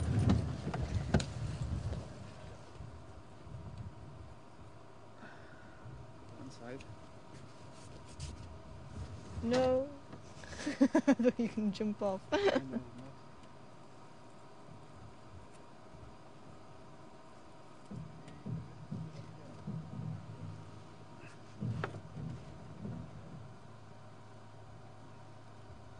If you want to show them. Don't you want to play with it? No, I'll keep it. Wow. I just wanted to show. It's actually, the snake has wriggled out of it completely. It's not even split down the side. Which sometimes they do, but it is complete. But it has actually rolled it off completely. So it obviously got it caught in the branch, which is what they do. They'll actually try and rub against a rock, or they'll try and catch it, and then they'll actually wriggle out of the skin itself. And where it was, I wonder if this was actually a vine snake, a twig snake. They're usually very thin. And one of the ways you can actually tell is if you're able to count these tiny little scales. You can either count, it'll be from the belly, so you can see the belly scales here. You can see very, very long scales, and these will actually help to give the snake grip as it's moving. But then if you count these tiny scales on the side and you go up in a chevron, so if you go up across the back and then down again, or you can go in a diagonal, so you go from the one scale on that side, then you actually go up in a complete diagonal right across the body to the other side, and that's how you count the scales of a snake skin to actually identify it. There are species that you can only really identify by counting the scales like that, especially on the snake skin. So if you're an expert, which unfortunately I'm not in snakes, they'd actually be able to tell you from counting those scales exactly what species it is. And maybe the age as well, no? Age, probably not. No. Probably not. Generally, the snakes, it's not a set time how often they'll actually shed the skin. It depends on how much they've eaten and how quickly they're growing. So you can sometimes get them shedding every few months, sometimes they'll only shed like every year or so. It just really depends on how much they've eaten and what condition they're in. You see a very, very thin tip, but with it being quite a small and thin. So that's quite characteristic of the twig or vine snake, quite a venomous snake, but actually it's not one of those snakes that will readily bite you. In fact, I think there's only been 2 people on record that have died from twig or vine snakes, and they're actually handlers, so they've actually been handling the snake. But unfortunately the head piece isn't there. Nice spot, Seb. The twig or vine snake. Twig or vine snake. Twig. Twig, vines. Or vine, because twig they or are vine. so long and thin. They've got a very pointed head and Green?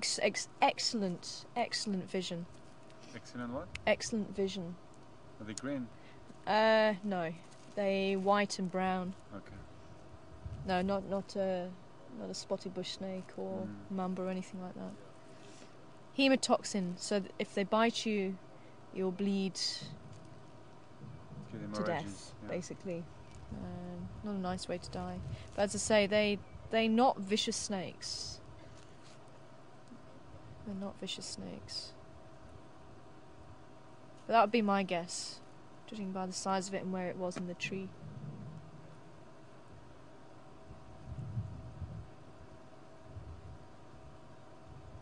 There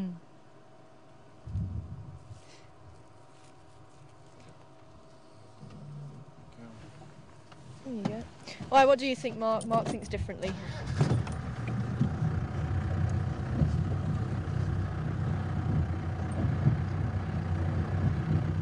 Oh, Mark's saying he will think different. Okay. Mark wants to see it. Again? Huh? No, Mark wants to see when we get back to camp. Okay. Okay.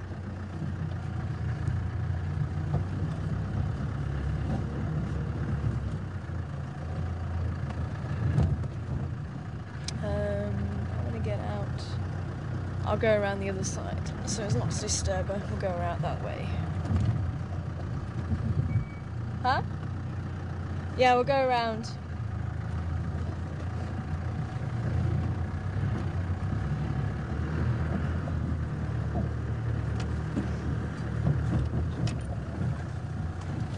So we are going to have to leave Shavinzi because there are a couple of other people wanting to come into the sighting. So we'll go back down towards quarantine and just see if there's anybody that's popped out from there. Ow. I'd like to take that down to the lodge tonight just to show the guys. What? Snake skin? So I think they were looking. I'll just show them and give it back to you. Well, you have to rent it out for me now. Oh, is it?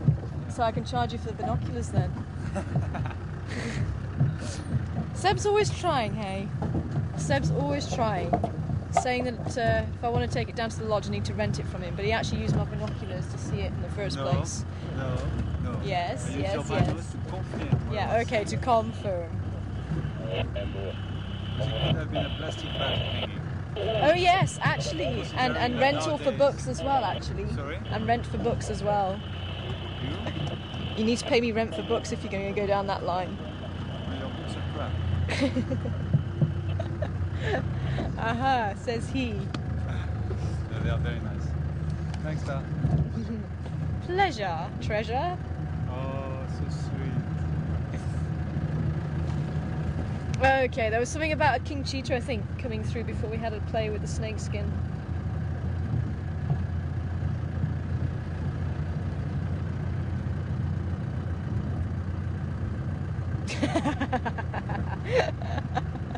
Cheryl Ann saying they're just regular cheetahs that have just run so fast and the spots have smeared. I like it. Meow. Do you know what? I've only seen cheetah chasing animals once and it was very disappointing because it didn't go full speed. No, tell a lie, twice. But both times it wasn't full speed. I was very disappointed. They were just playing more than anything. Two boys. And it was actually very funny because these boys, they were pretty young. They were a coalition of two. And they'd been eyeing up the wildebeest all morning, and then eventually they decided no, they're going to go for it. But they obviously didn't communicate which they were going for. And one brother goes that way, chasing zebra, and the other brother goes that way, chasing the wildebeest. And they kind of meet somewhere in the middle and stop and look at each other, going, "Hold on a minute, we're supposed to be going after this. Did you not get the memo?" Very funny. And it just dawned on their faces. Shame.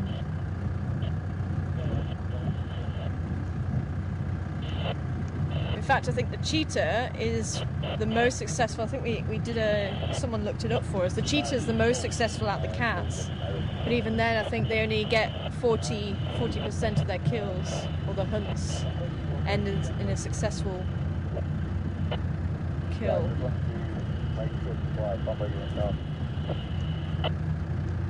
We'll see if we can maybe go back a little bit later for her, but the sun is starting to set.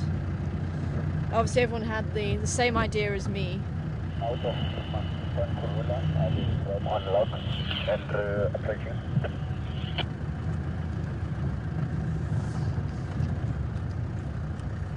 Stations left the lock of one Manpimpan from Karula.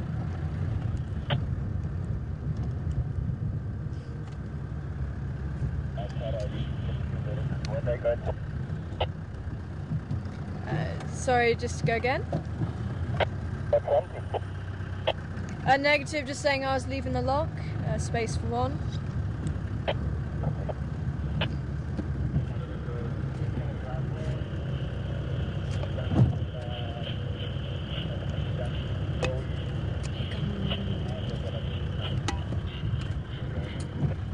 Yeah, go ahead, Mark. I'm trying to organise the stuff down here. Come here. Thank you.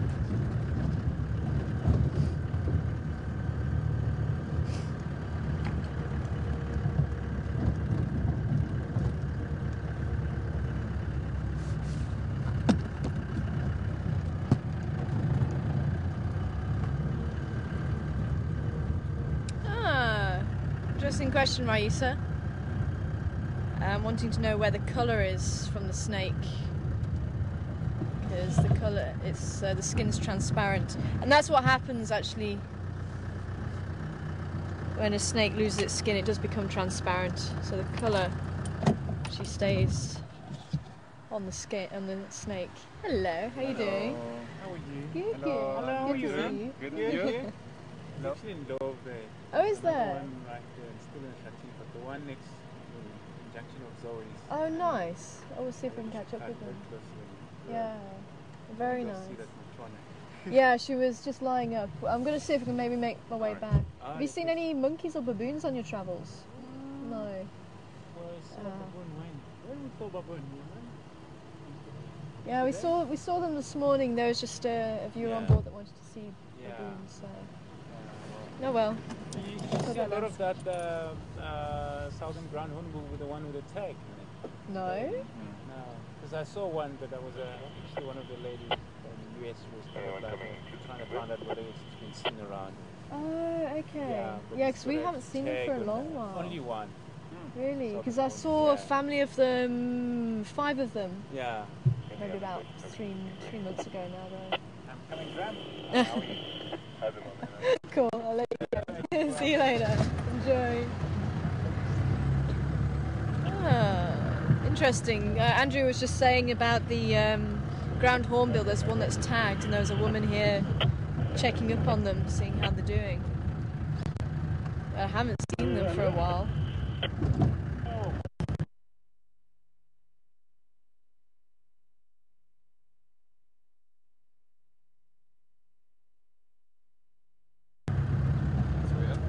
It's very weird.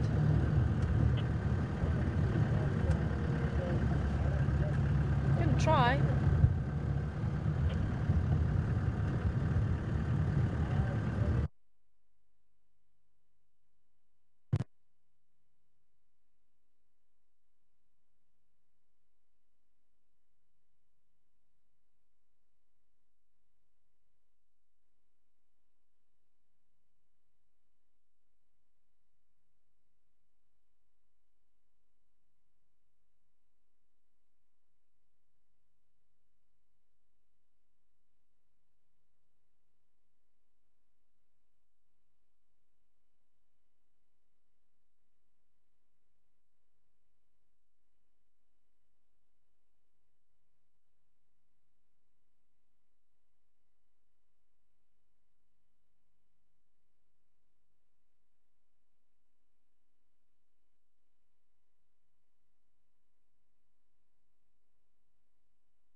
Welcome back, everybody. I'm not sure what happened there. Hello, beautiful boy. I'm just wondering, me and Mark actually found an elephant last night. We drove straight past him, we didn't see him because it was dark. And then we just happened to see him, probably after we got past him about a metre and 2 metres after him. So he was just stood there, and he didn't even bother turning around and saying hello. And I'm wondering if it's the same bull.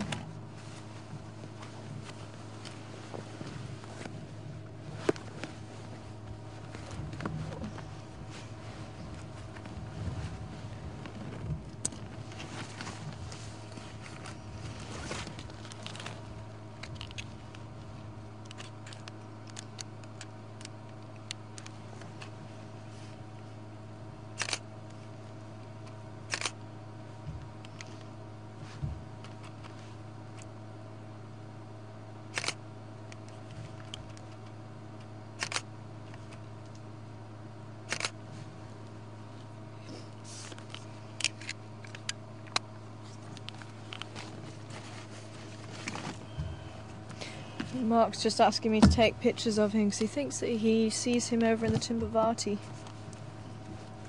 which is very possible because elephants do wander far and wide.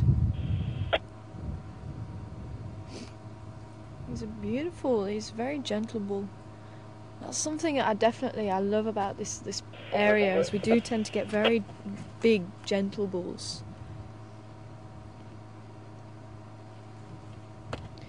And I do sometimes wonder if they quite enjoy the company.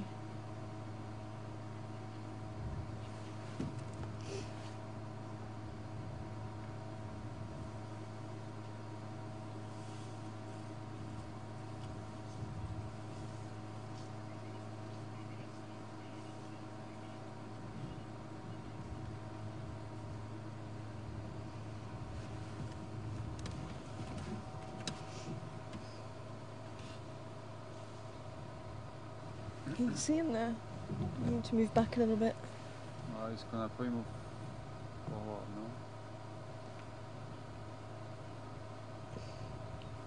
no?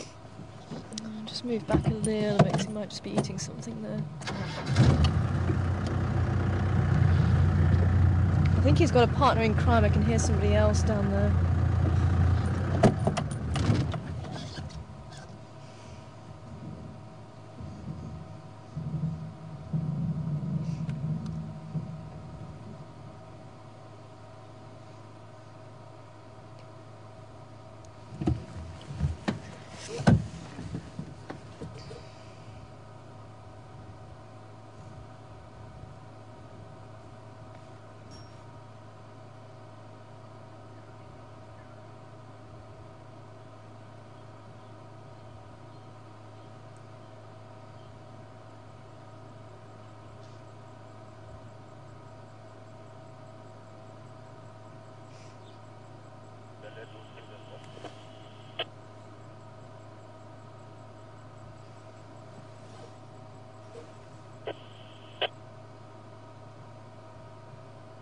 Funke?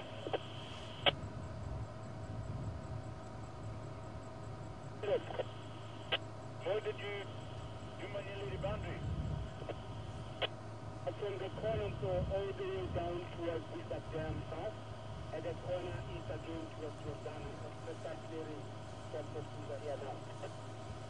Ich habe meinen Motor an Bandera in Gala, I will come the maybe tomorrow morning I will show.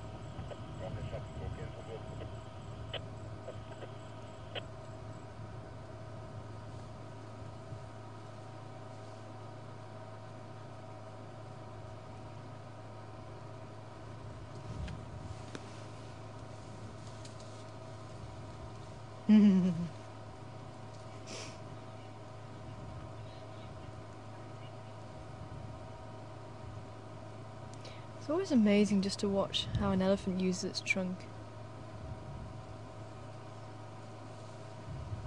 You can just see how dexterous they can be. I mean, they can actually pick off a single leaf, or they can wrap the trunk around the branch and actually just snap the whole branch. And as we were just saying earlier about right and left tusk, quite often you will see elephants with a slightly different length tusk, and generally you'll get one that's favoured more than the other to break branches over it or to dig with it.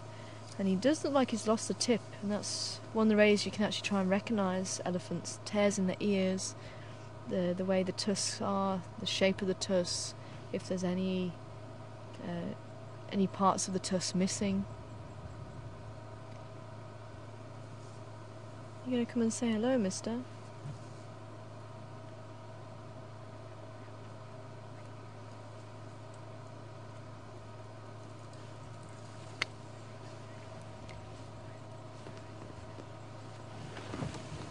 Hi, Karen. We're over in Texas. Let me just move back a little bit. Sorry, Seb.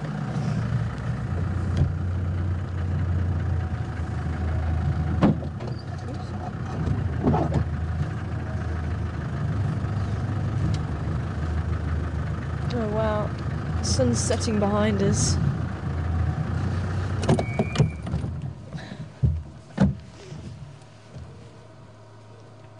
It's going to be a little bit difficult for us to see us.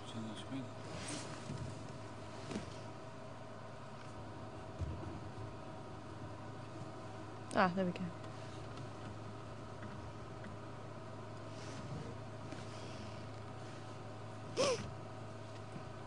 The car, I'm wanting to know what the red marks were on his trunk.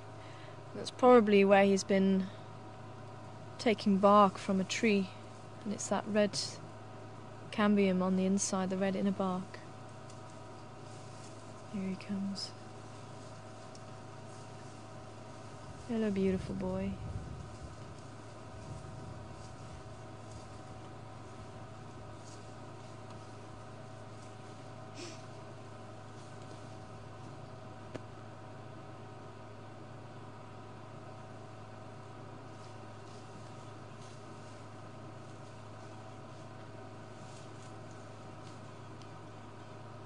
You'll often see that red colour on the tusks of elephants as well, where they've actually been using the tusk to gouge a portion of the bark away from the tree. It almost looks like blood. And sometimes you even see the green if there's, algae or something, or even lichen growing on a tree. You might find, or even grass. Sometimes you'll see the green from the grass. Fresh grass during the summertime, and if they strip the grass and pull the grass up, you'll see that green on the trunk.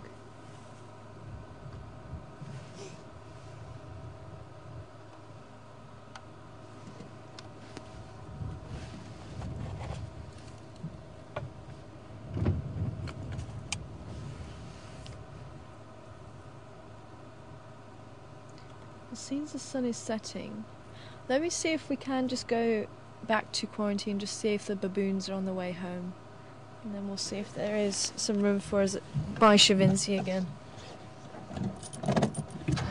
We have to go now, unfortunately, because if the baboons are heading home, they're going to be making their way to the trees right now, or they might already have done it, or they might be a little bit late. On occasion they have been a little bit late, and they wander back very quickly, but they take to the trees at night for protection from predators like lions and leopards, who are going to be moving around more during the day, more during the night.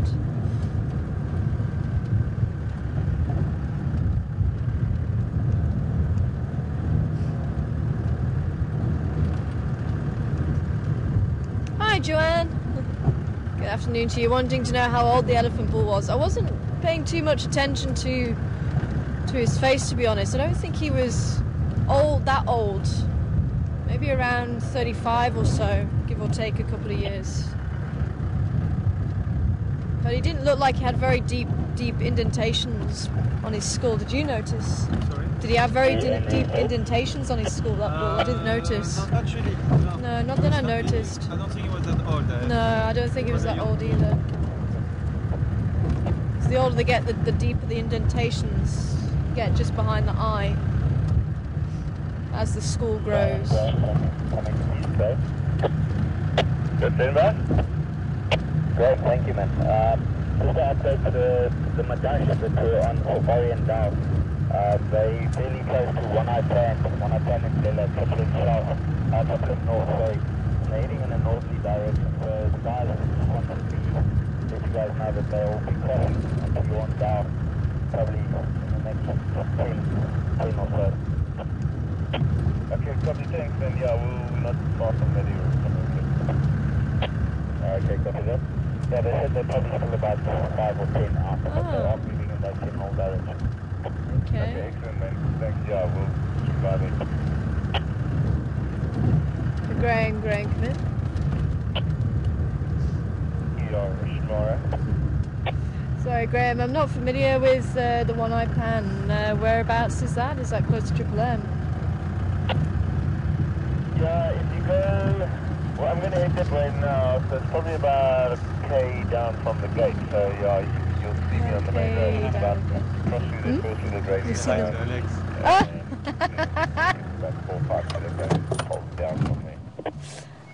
Copy that. Yeah, I'll see if I can come and join you if that's alright. Yeah, no problem. We haven't got them yet. I think they're still on the west, but heading our way with a bit of luck. Copy that. Yeah, I'm here at Yuri's house. No sign of the fluffies at the moment. Okay, copy. Thanks, man. What do you mean? We've got a baboon? Yeah, we've got one baboon. So, anybody that wants to say hello to Alex?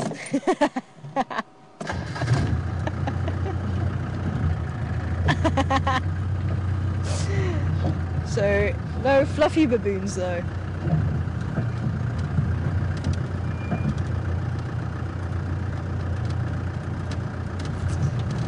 But someone just came through with the information about wild dog.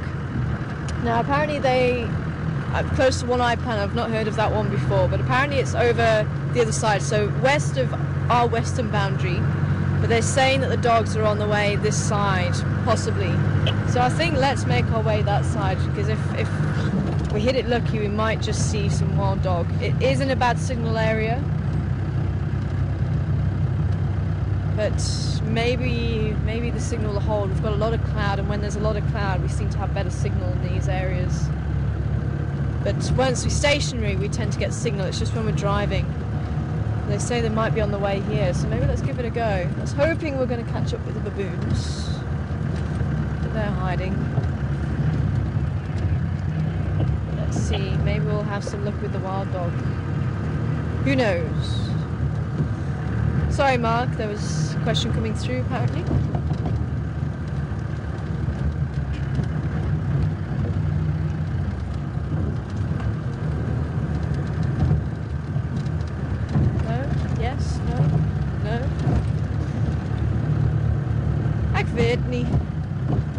I don't know.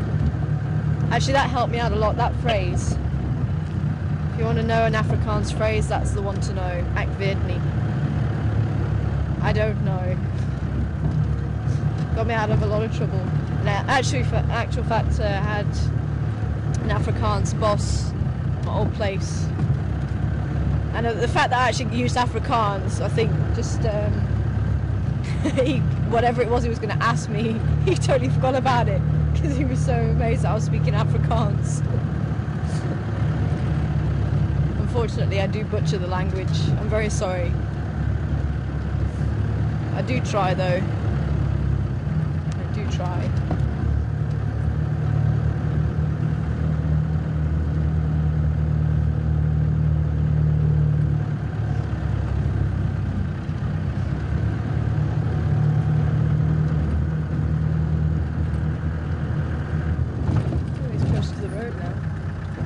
You're gonna come out. Yep.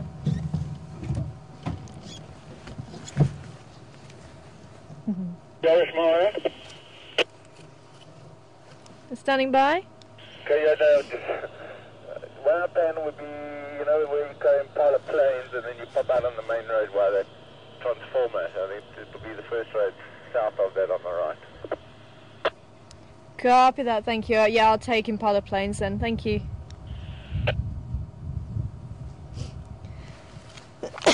Okay. So we're going to head down Zoe's and across Impala Plains. So apparently it's just around there, which is cool. We don't have to disturb this boy. But I think there was a question coming through.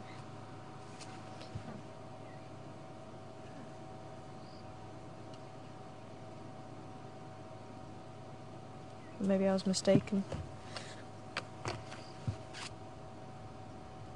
Well, let's head down that way, because it is going to get dark soon, so if the dogs do cross over, this is the time we have to try and see them. Otherwise, we're not able to put a spotlight on them. So we'll meander back up, see if Shavinzi's around. Yeah. And hopefully there won't be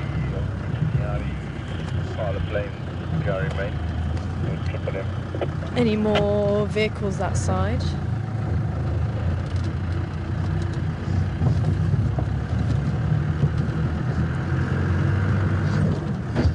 What would be lovely if the dogs come and sit on Impala Plains tomorrow. That would be just fantastic.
Mumsy, oh, apparently there was a flower round like a ball with the elephant. And maybe, did you get a screenshot that we can maybe have a look at? But it could have been the dead flower of the lion ears, the Leonotis. If they were just round balls about this long and they were on the stalks, and there was one and one and one and one. Unfortunately, I actually didn't see. I didn't notice any other flowers in bloom, unless there was some on the acacia. If you let me know what colour, or if you've got a screen capture, that'll be cool, and I can have a look at it when I get back and tell you for sure.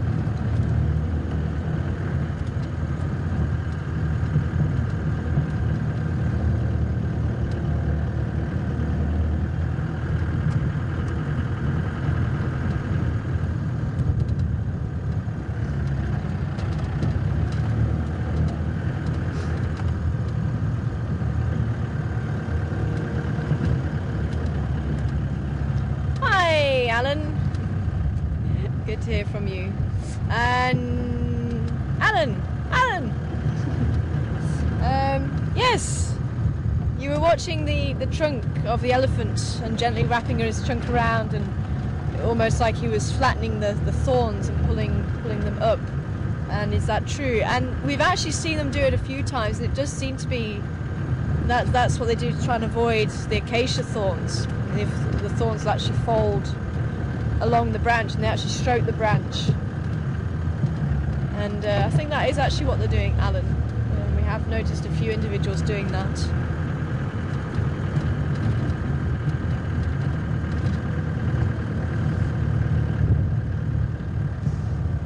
And also wanting to know about the depressions in the head as a sign of aging.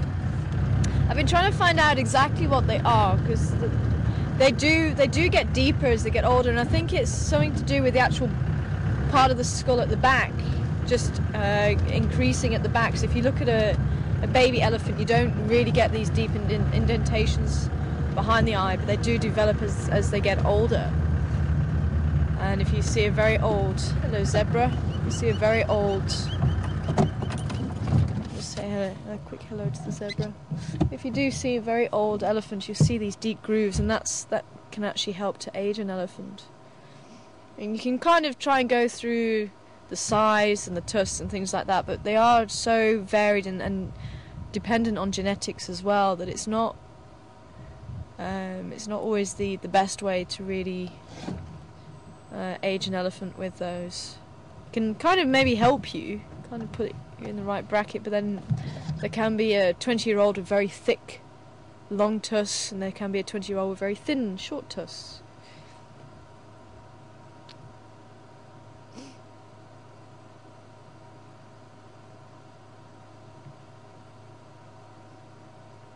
I think the rest of the herd are further in the bush at the moment.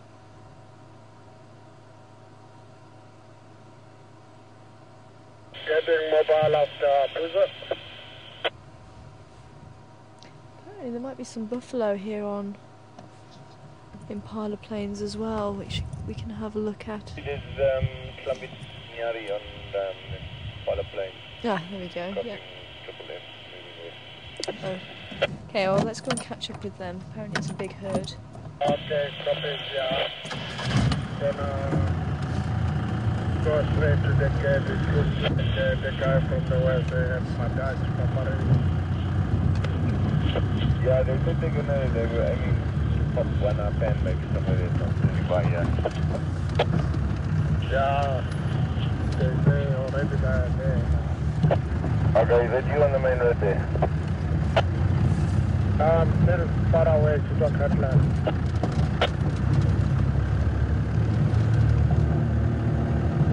How do you get? My dad, I can.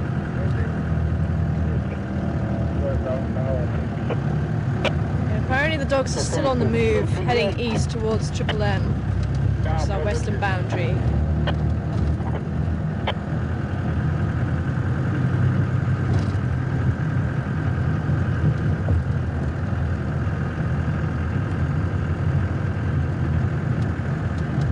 So hopefully if they do come through, we're pretty close to where they should come out.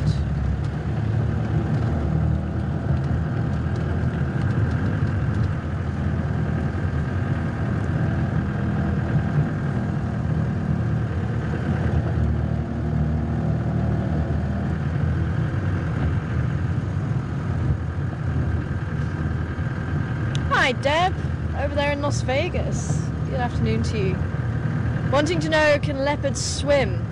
I'm sure they can. I'm sure they can. Just hold on for a second. Hold that thought. Standing by? Okay, I think it looks like the dogs might be on the main road. If you come to where the power line goes, Wolf across Impala Road, and it's the main road, just north of that. Copy, I'm just at Impala Plains now. I should be with you in a couple of minutes. Okay, yeah, if you take that power line track towards Triple M and then go north, you'll see the cars. Copy, north of Impala Plains now. Sorry, go again? Confirm north of the Impala Plains. Yeah, so just take the power line road towards Triple M and then go north.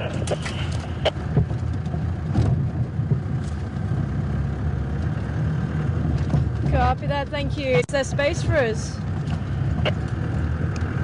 It looks like it, absolutely. Copy, I'm on my way. I'll let you know, I'm just getting there now. Okay, apparently they're on the road now. So I'm going to try and get us there. If we can see them, this is a very special, very, very special opportunity.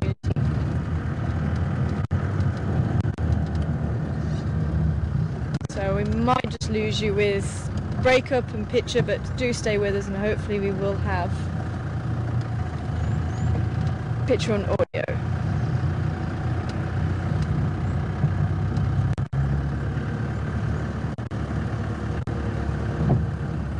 Be able to brighten the picture a little bit. Sorry, Buffalo. I'd normally come and stay and look at you. I actually wanted to come and see you a little bit.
Hello, how you doing? Good, good. Are the Dutch at that side? Yeah. Are they quite far up or Yeah, not quite too far? at one-eyed band junction with Triple North. Oh, is it? Okay, cool. I'll see if we can make a way there then. Thanks a lot. Great. See you later.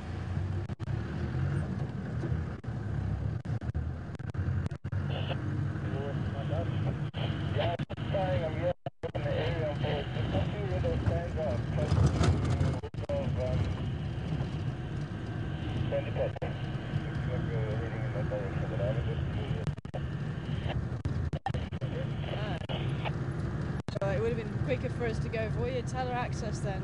As Graham said, it was somewhere down here. They're further up that way.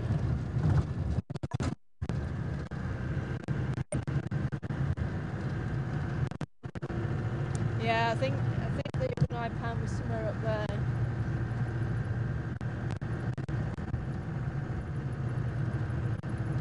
Okay, so it's somewhere north of here. So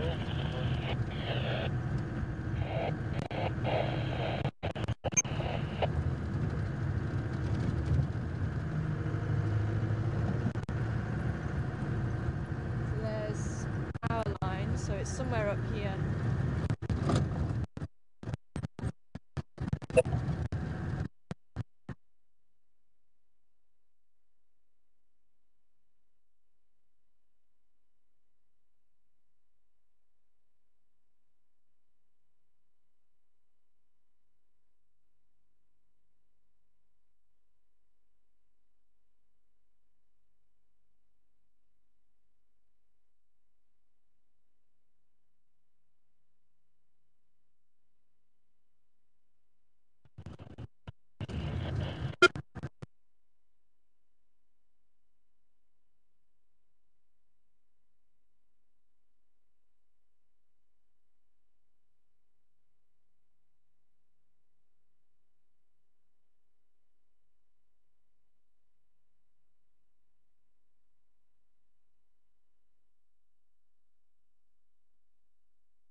Okay, we just saw two run across the road. Somewhere here. There. There they are. They're coming. Okay, I'm going to stop here. Stations, they're back on Triple M. We got the puppies. Oh, look.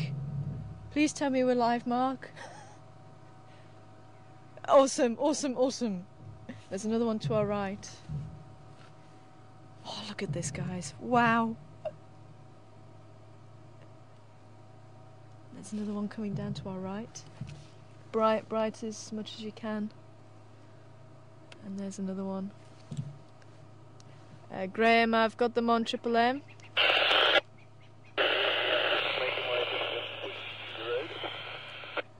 Yeah, they've just crossed over the road. They've just gone onto the western side.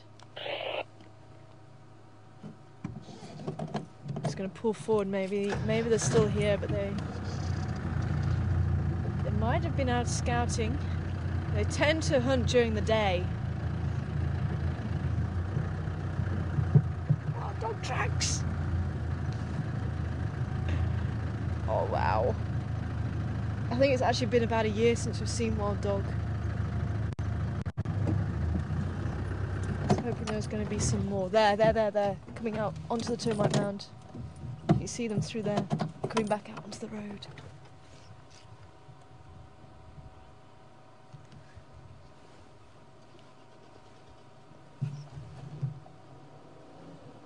The buffalo, I can actually see the buffalo behind us as well.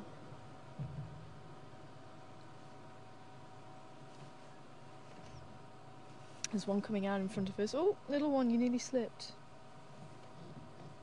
Very excited. Just like me. Look at this. Oh, look.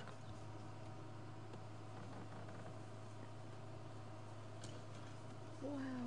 All right next to us.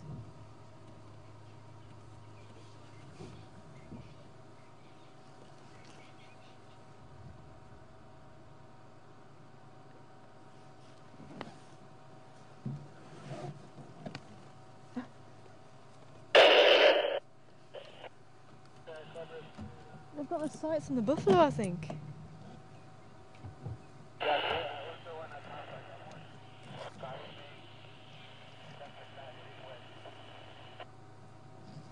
I wonder if they're after buffalo calves. I'm gonna turn around. Is there another? So do you. Wow. There was a little one that just ran right down the side of the vehicle. Incredible. Absolutely incredible. Unfortunately, it is getting dark. I'm not going to be able to stay too long. There are other vehicles wanting to come in, but wow, wow, wow.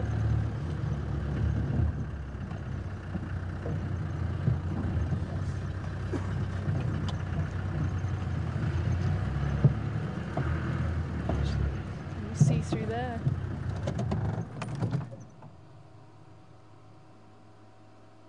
But as soon as they slow down, I'm just going to go and pull alongside Graham.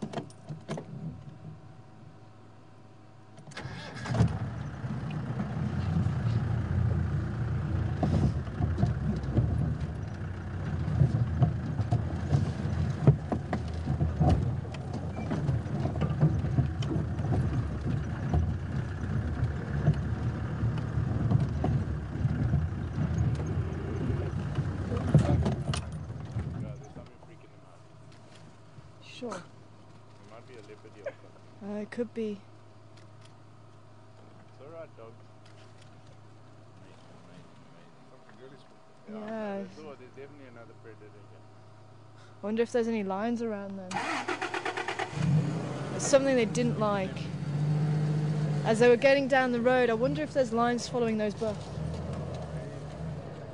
There was something they didn't like.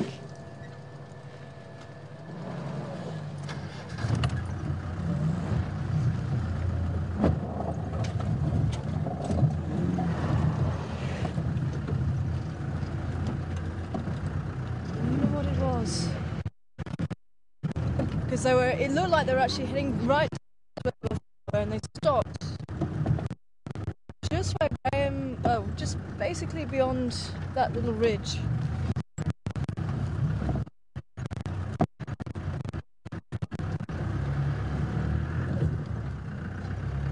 wouldn't be scared of the leopard, would they? I don't know if they would. No, I don't think they would be scared of leopard. Maybe lion. Okay, there is another vehicle. Okay, thanks guys, I'm pulling out of the Madutch. There's another vehicle there now. I just let you come and go. Greg,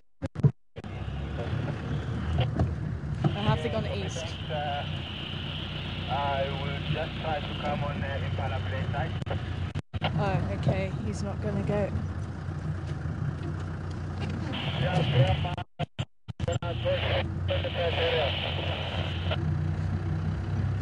How's it?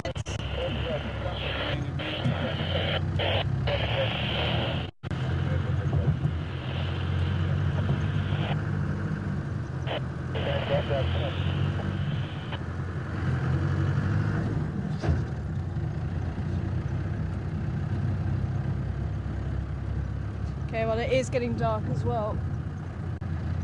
There is another vehicle wanting to come in. I think they've shot off that way. I was going to try and see if we can have another look before the other vehicle came in, but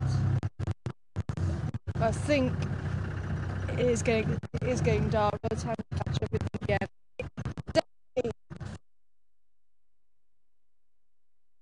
So close, I'm running around the vehicle. Absolutely incredible. But I'm going to head down just to see if we can't try and find it was that spooked them. I'd love to know. Oh, we had a black screen. It is starting to get very dark now. We can't view the dogs under spotlight. They've run off. I've just seen Graham just went that way.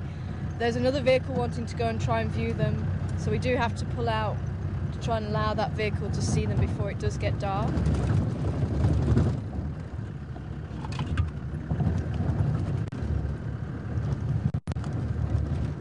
But I'd love to know what spooked them. I really would love to know. It was just here, wasn't it?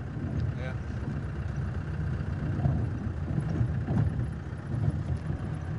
But they are diurnal predators. They hunt during the day. So it was weird. It looked like they were going after those buffalo. Possibly going for the calves, and they will actually run down their prey.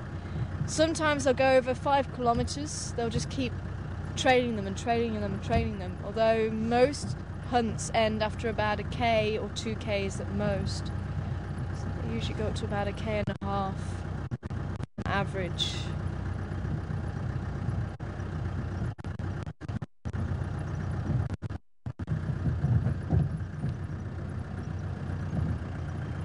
If we're not able to see it.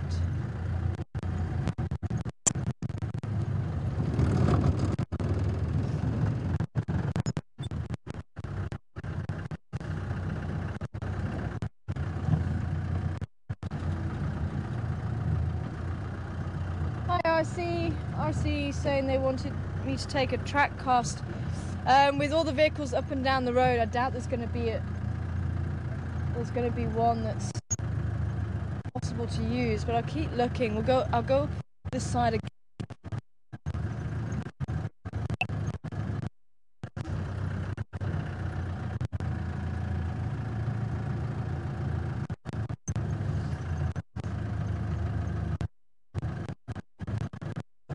That was amazing to see them bolt like that.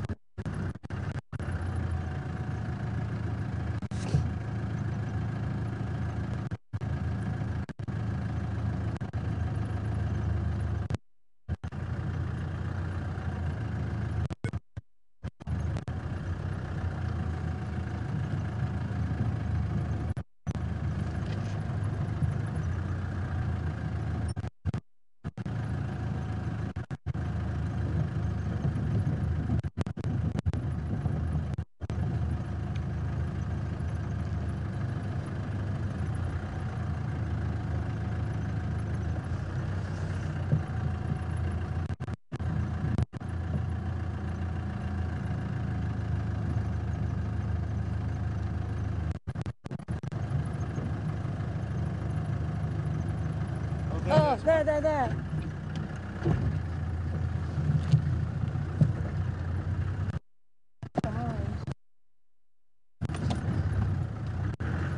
I'm going to have to turn the spotlight off and try and light it up as much as possible.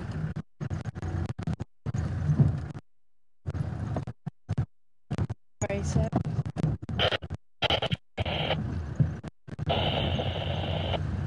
Yeah, I think let's choose.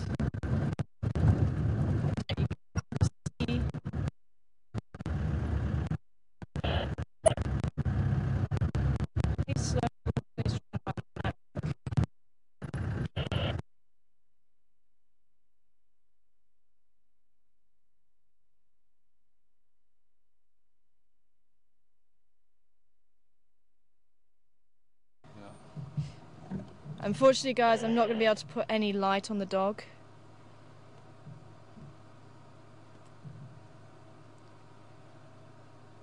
And we're dropping the shutter speed as low as we can, but that's why you're getting that very hazy view of the dog.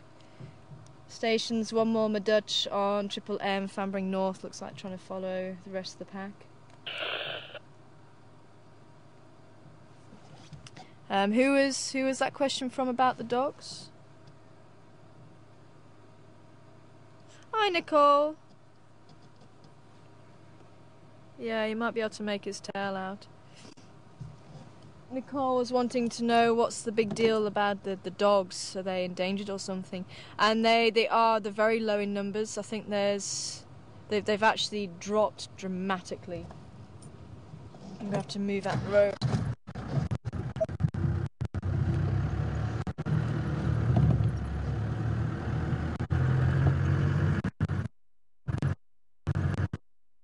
I think now how many countries?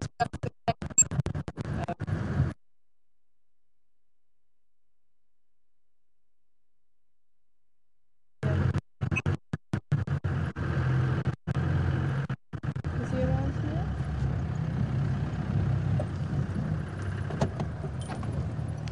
There was one dog here. There was one dog here. Somewhere here. We just lost him.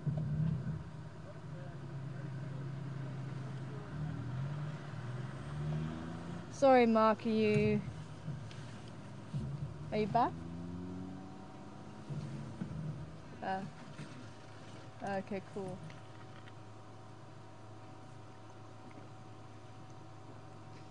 Yeah, as I say, I know you saw a spotlight there, but we're not going to do it. They are diurnal hunters. Yeah, I think he's gone, but at least we managed to see one just now. That everyone else went off. But yeah, the wild dog we don't get a chance to see very often. As I say, the last time we saw him was a year ago, and yeah, I forget how many countries. I think they were in about 23 different countries, was it?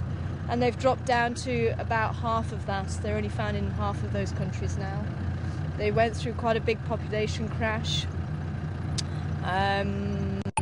Numbers, I forget numbers now. There's very few wild dog left in the world. They're probably one of the most endangered animals you see here on the property. Wild dog and cheetah, the two most endangered animals that we see here on the property. And as you saw, they just keep running. It's very difficult to keep up with wild dog. Very difficult, because they do just go. And they're busy. This is actually where we first saw them.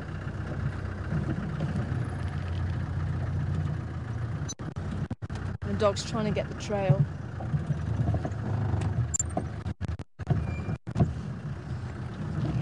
Let's go one last time. We might just bump into him again. He might just take the scent up this way.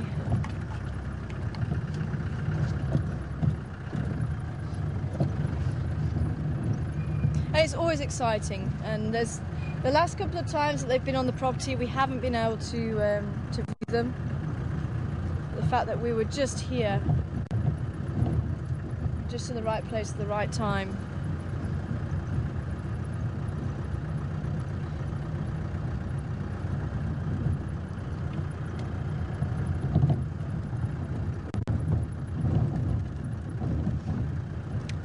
Hi, Glynis. Wanting to know, do dogs run their prey to exhaustion, or can they kill like a cat?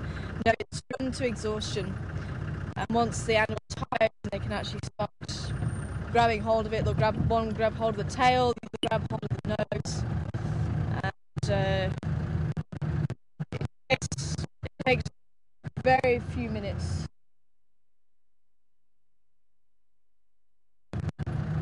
We need to get out of this area.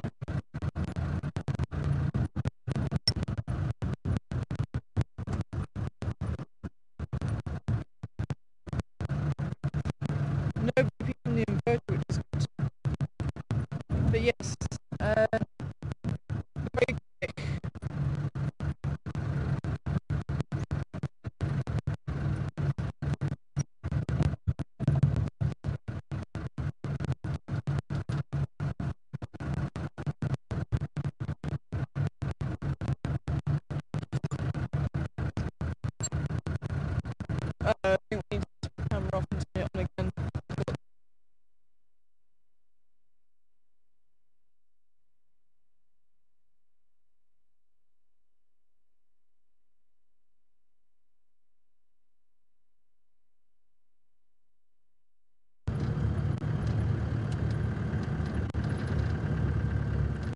Okay, cool.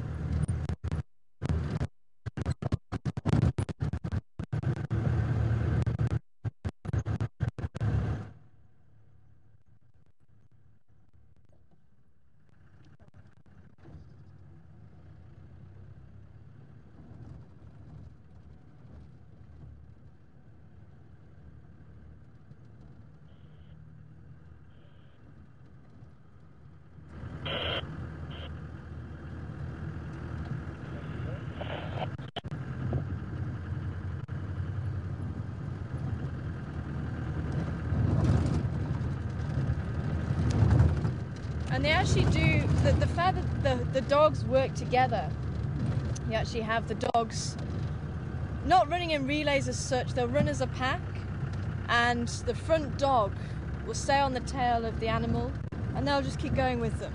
The rest of the pack might be a little bit further behind, but if the animal cuts a corner, which the animals will do if they're being chased, one of the other pack members will cut that corner as well, and they'll just go directly for the animal, and then they'll take the lead, and the lead dog that will then drop behind. So they take it in turns just to keep pushing the animal. Much like wolves will also run down their prey.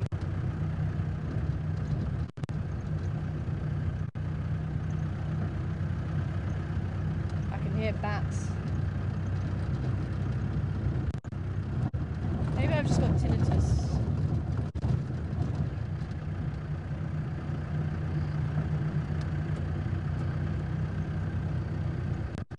But I think that's... Actually, I didn't count the adults, but I think that's the pack of six adults and five pups.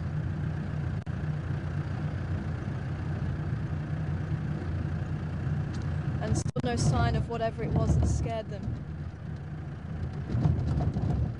I wonder if it's blowing this herd of buffalo.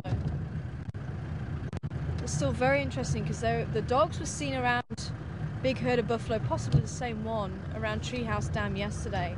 And it looked like they were heading straight for this herd of buffalo tonight. Still very unusual as well.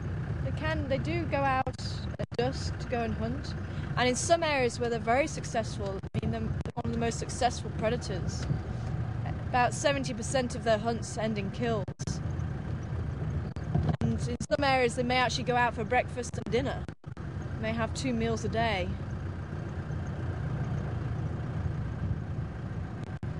Bringing meat back and regurgitating it for the pups. That's one of the ways that they've just become so successful in those terms. But through wet conditions, apparently we've had a few seasons, and that doesn't help the dogs because they are a visual predator. They rely heavily on sight. They rely heavily on their prey and chasing after their prey. So if there's a lot of vegetation through very green cycles, then that's going to hinder the dogs to a certain degree. And apparently we're supposed to be going into 3 years of fairly dry cycle, and that should help. That should help the dogs increase the numbers. Now, if I can actually find my little magic book, and I'll see if I can actually tell you the numbers, because unfortunately me and numbers just don't mix. If I keep my headlights on, maybe that's going to help. You can actually look at the buffalo where I'm using the...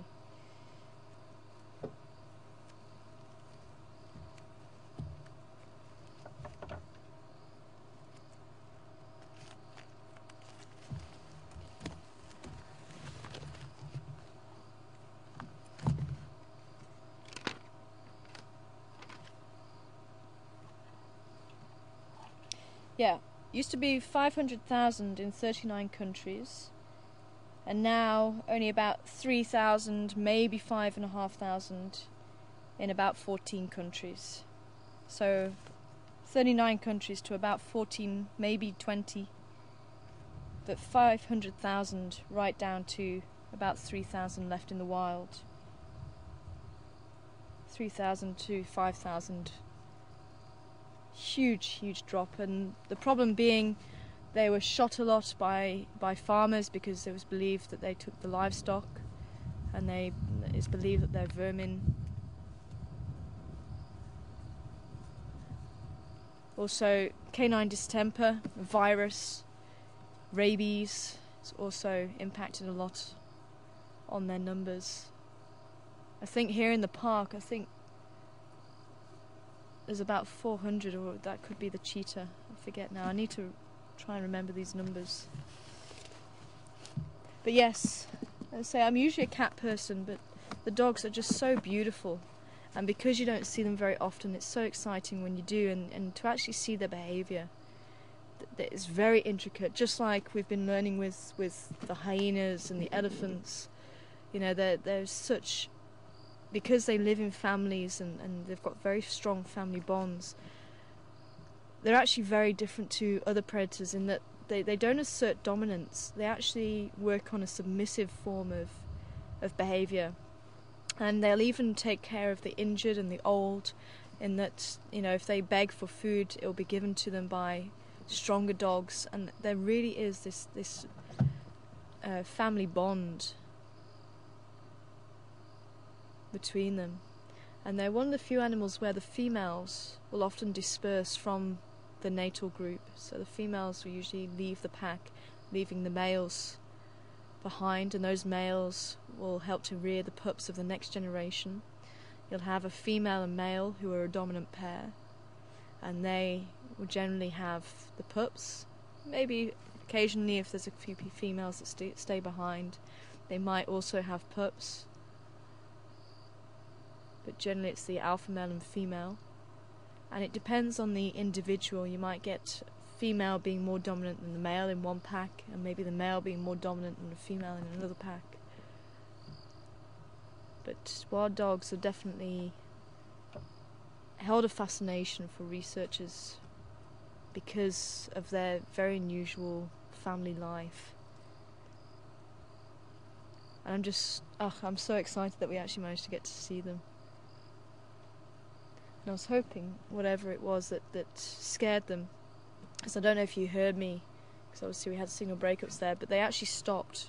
When I sat next to Graham, they all stopped and looked straight into the bush, and one of them started running, then they all started to run, because there was possibly a predator there, maybe a lion, maybe a leopard, that was lurking in the bush, and I was hoping whoever it was might have popped out here, but it could be that they're biding their time. It could be they're waiting for the buffalo to get into a position where they can actually hunt.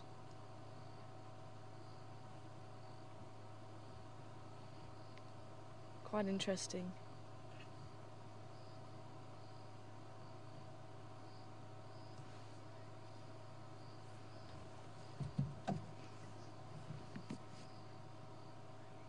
Hi, Daleen. I'm just going to move around, see if we can see these buff again. Maybe go onto Impala Plains, see if there is any sign of life there. Daleen wanting to know, do they use a termite mound or a den for pups? And yes, they do. Just like the hyena, just like the leopards, and the lions to a certain degree as well. Those pups are going to be very vulnerable, and they'll actually have a babysitter who stays behind to look after them. And for the first few months they will leave them in a den, usually a hole, termite mound, while the other adults go off to hunt. And then once the pups are big enough, the pups that we saw, probably around maybe 4 or 5 months old, once they're big enough they will actually run with the pack. Probably not go on hunts as yet, they're still a little bit small, there is a possibility of them getting injured. But they will sit and wait for the adults to come back with food. But I am convinced this is where they were heading, I really am. because there could be a possibility for a buffalo calf, but it is tricky prey. I mean, a fully grown buffalo, I've not heard of them pulling down a fully grown buffalo. Maybe it's happened. But more usual size for a wild dog is zebra, wildebeest. I say maybe a buffalo calf if they can separate one off. But still, I mean, an adult buffalo is not an easy match.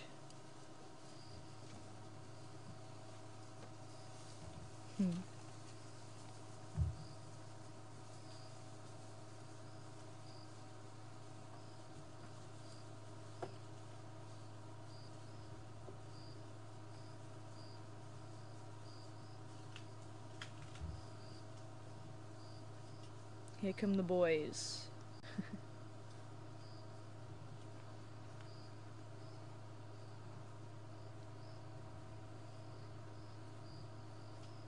Hi Shelby. They sounded a lot like wolves. Do they mate for life? And they do, unless something happens to one of the individuals. But they will stay together.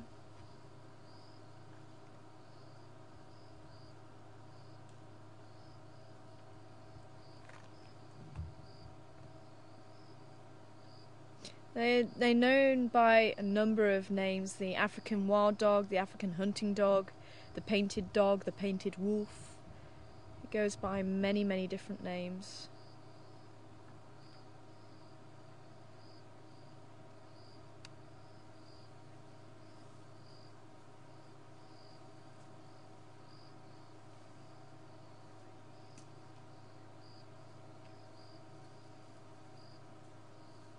Sorry, Mark, you're getting a little bit of break up there. You can just say the two names again.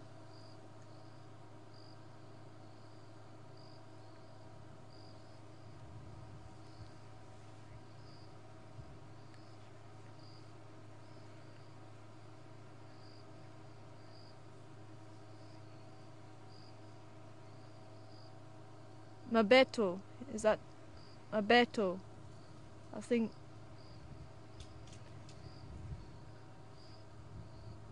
Cabeto.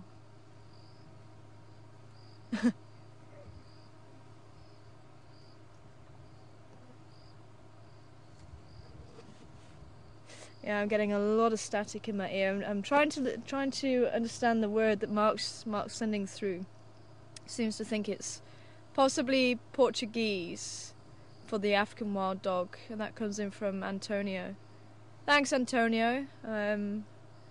Okay, I'm gonna see there's a bit of a gap through the road there. Looks like the buffalo are finding a spot to graze and maybe have a bit of a snooze. But they probably will move a little bit, not too far maybe tonight. And they will continue to feed. Some might sleep, sorry guys. But it is slightly cooler than temperatures earlier on today.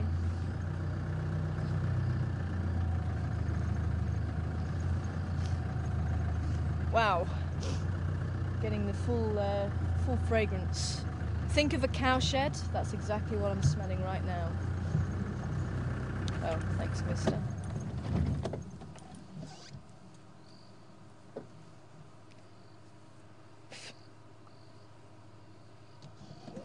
Okay, I'm just going to try and pull forward a little bit more.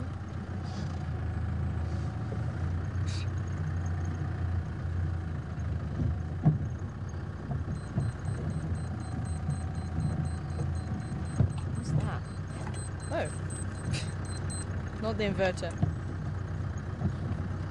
I'll try and go around here, not disturb them.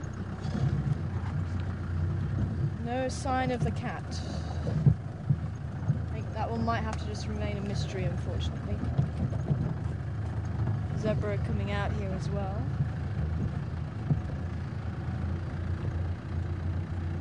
There's a zebra. Is that a zebra? I'm going to have a look. Sorry, I'm just going to switch my lights off just in case I've just spotted a predator. I don't want to give the game away if it is a predator.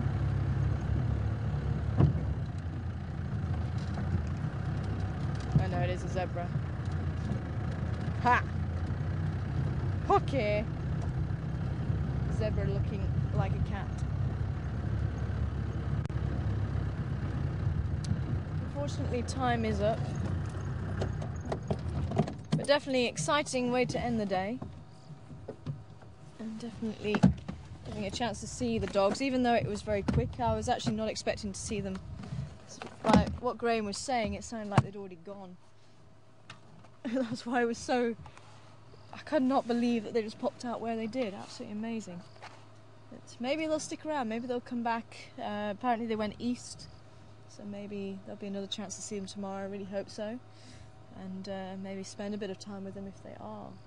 But thank you very much for joining us this afternoon, and thank you for all the questions, and well done on the dung quiz, and hopefully you'll join me again for the next 5th day of the dung quiz. My name's Tara, Sebastian's been on camera, and Mark's been back in final control, and you've been watching the Jumo Live Safaris. Take care everybody, see you again soon.